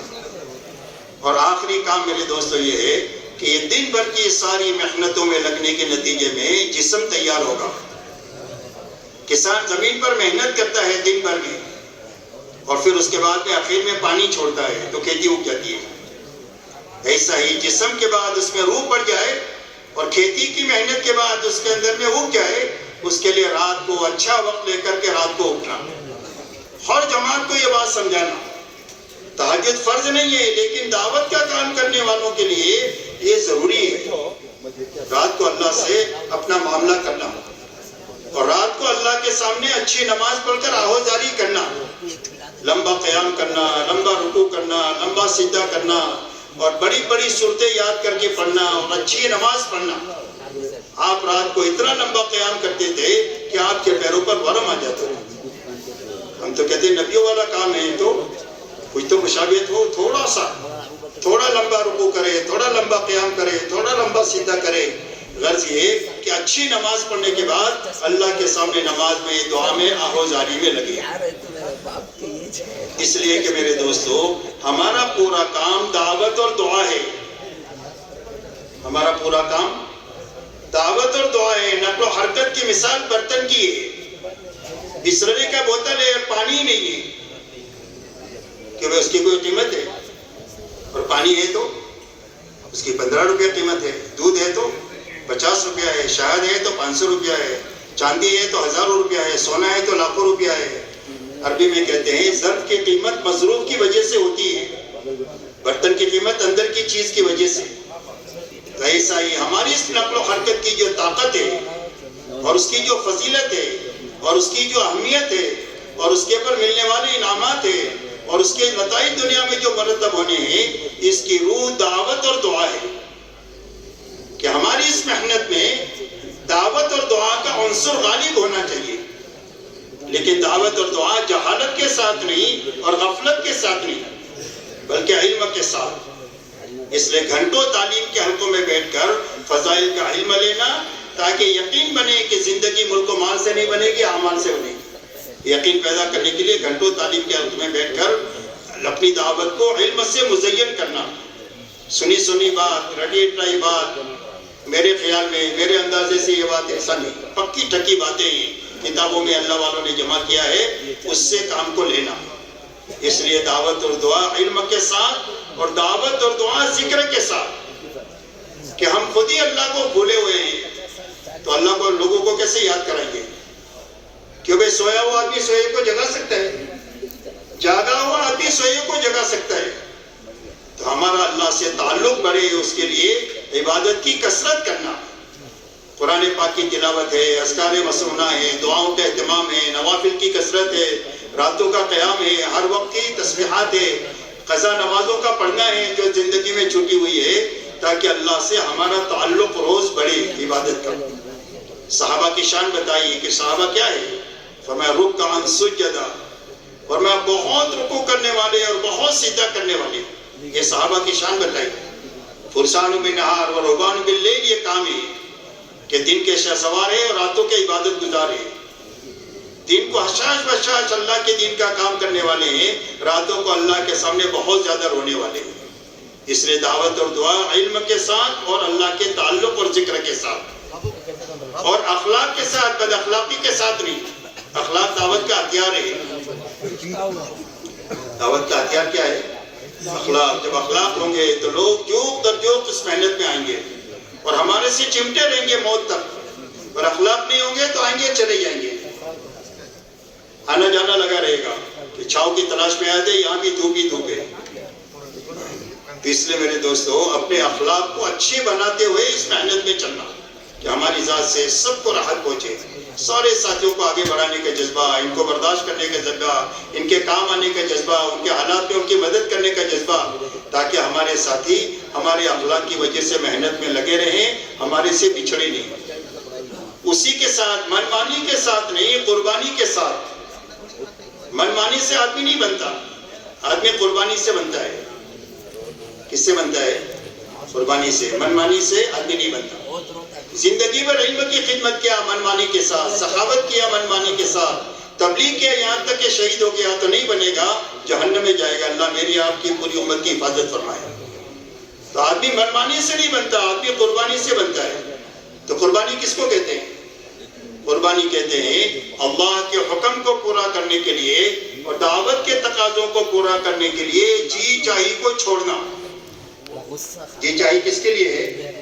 جی چاہی پورا کرنے کے لیے نہیں ہے، اس کے لیے اللہ نے جنت بنائی ہے، دنیا میں توڑنے کے لیے ہے، اور جی دنیا میں جی چاہی کو چھوڑنے کے لیے ہے، کہ حکم کے مقابلے میں اور دعوت کے مقابلے میں جی چاہی کو چھوڑیں گے۔ دنیا میں کوئی تقاضے ہیں ہمارے تو اس کو آگے پیچھے کریں گے، اس کو چھوڑنا نہیں ہے۔ اس لیے کہ کوئی چیز ہم چھوڑ نہیں سکتے، بڑے کمزور ہیں، کہ وہ کھانا چھوڑ سکتے ہیں، سونا چھوڑ سکتے ہیں، بیوی بچوں کو چھوڑ سکتے ہیں، کمانا چھوڑ سکتے ہیں، کوئی بھی چیز نہیں چھوڑ سکتے۔ اگر 2 دن کھانا نہ کھائے تو دن میں تارے نظر آ جائیں گے، اور 2 دن نہ سوئے تو بہکی بہکی باتیں کرے گا۔ اس لیے میرے دوستوں، کوئی بھی چیز چھوڑنا نہیں ہے، صرف آگے پیچھے کرنا ہے، کہ حکم کو آگے کریں گے، دعوت کے تقاضے کو آگے کریں گے، اور اپنے دنیاوی تقاضوں کو نمبر 2 پر کریں گے پورا، لیکن نمبر 2 پر کریں گے۔ جب قربانی کے ساتھ کریں گے تو اللہ کیا دیں گے؟ سب سے پہلا انعام اللہ جو دیں گے وہ ہدایت کا دیں گے۔ میں نے آیت پڑھی تھی شروع میں، والذین جاہدوا فینا، کہ جو محنت قربانی کرے گا، اللہ فرماتے ہیں ہم ضرور بھی ضرور اس کو ہمارے راستوں کی ہدایت دیں گے۔ سب سے پہلا انعام ہدایت کا ملے گا۔ ہدایت اللہ کے خزانے کی وہ نعمت ہے جس کا کوئی کنارہ نہیں ہے۔ روزانہ ہدایت میں ترقی ہوگی، اور جتنی ترقی ہوگی اتنا دعوت کے کام میں ترقی ہوگی۔ نفع دے کر آدمی کی طبیعت کام پر چلتی ہے، جتنی روحانی ترقی ہوگی اتنا کام میں ترقی ہوگی۔ آج طبیعتیں نہ چلنے کی بنیادی وجہ ترقی کا رک جانا ہے۔ جب ترقی شروع ہو جائے گی تو تقاضے پورا کرنا آسان ہو جائے گا۔ تو پہلا انعام یہ ملے گا۔ دوسرا انعام اللہ جو دیں گے وہ حلال روزی اپنے خزانے سے دیں گے قربانی پر۔ جب قربانی ایک سطح تک پہنچ جائے گی تو اللہ کے یہاں سے رزق کے دہانے کھلیں گے۔ یہ دوسرا انعام ہے۔ اور تیسرا انعام اللہ تعالیٰ عافیت کا دیں گے۔ کیا دیں گے؟ عافیت ایمان کے بعد سب سے بڑی نعمت ہے. حضور صلی اللہ علیہ وسلم فرماتے ہیں اللہ سے عافیت مانگو. عافیت آ جائے تو جینا بھی آسان ہو جائے, مرنا بھی آسان ہو جائے. اسی لیے اللہ تعالیٰ قرآن پاک میں صحابہ سے فرماتے ہیں وَاذْكُرُوا إِذْ أَنْتُمْ قَلِيلٌ مُّسْتَضْعَفُونَ فِي الْأَرْضِ تَخَافُونَ أَن يَتَخَطَّفَكُمُ النَّاسُ فَآوَاكُمْ وَأَيَّدَكُم بِنَصْرِهِ وَرَزَقَكُم مِّنَ الطَّيِّبَاتِ لَعَلَّكُمْ تَشْكُرُونَ. اللہ صحابہ کو فرماتے ہیں یاد کرو زمانے کو کہ جب تم بہت تھوڑے تھے اور بہت کمزور تھے اور ہر وقت میں ڈر تم کو لگا رکھتا تھا کہ یہ مکہ کے بیمان ابھی ہم کو ختم کر دیں گے, ہماری بات کو دنیا میں چلنے نہیں دیں گے. اللہ فرماتے ہیں ہم نے تمہیں ٹھکانہ دیا مدینہ کا اور ہم نے تمہاری مدد کیا اور ہم نے تمہیں پاک روزی دیا تاکہ تم اللہ کا شکر ادا کرو.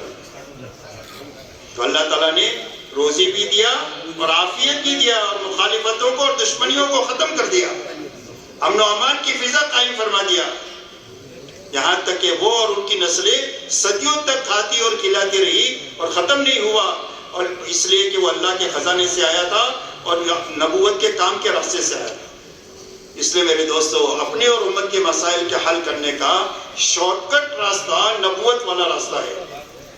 جن مسائل سے امت دو چار ہے اس سے نکلنے کا شارٹ کٹ راستہ یہ ہے کہ صدیوں میں جو نقصان ہوا ہے اس کی تلافی سالوں میں ہو جائے گی. آپ انداز لگاؤ حضور صلی اللہ علیہ وسلم کی بعثت کے بعد صرف 23 سال میں کام ہو گیا. کیا کام ہوا؟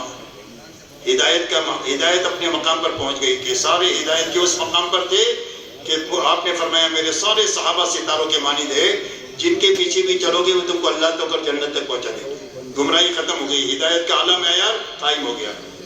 روزی اللہ کی طرف سے ان کو اتنی ملی کہ صحابہ 1000 سال تک دنیا کے پیچھے محنت کرتے تو اتنی نہیں مل سکتی تھی جو اللہ نے صرف 25 سال کے عرصے میں دیا ہے.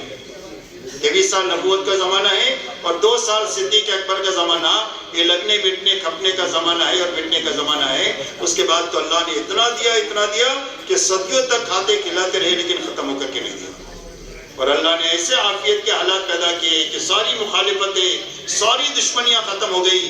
مدینہ منورہ کی طرف سے کوئی میلی نگاہ سے دیکھ نہیں سکتا ہے, اپنا برے ارادے سے ہاتھ لمبا نہیں کر سکتا ہے, برے ارادے سے پیر لمبا نہیں کر سکتا ہے.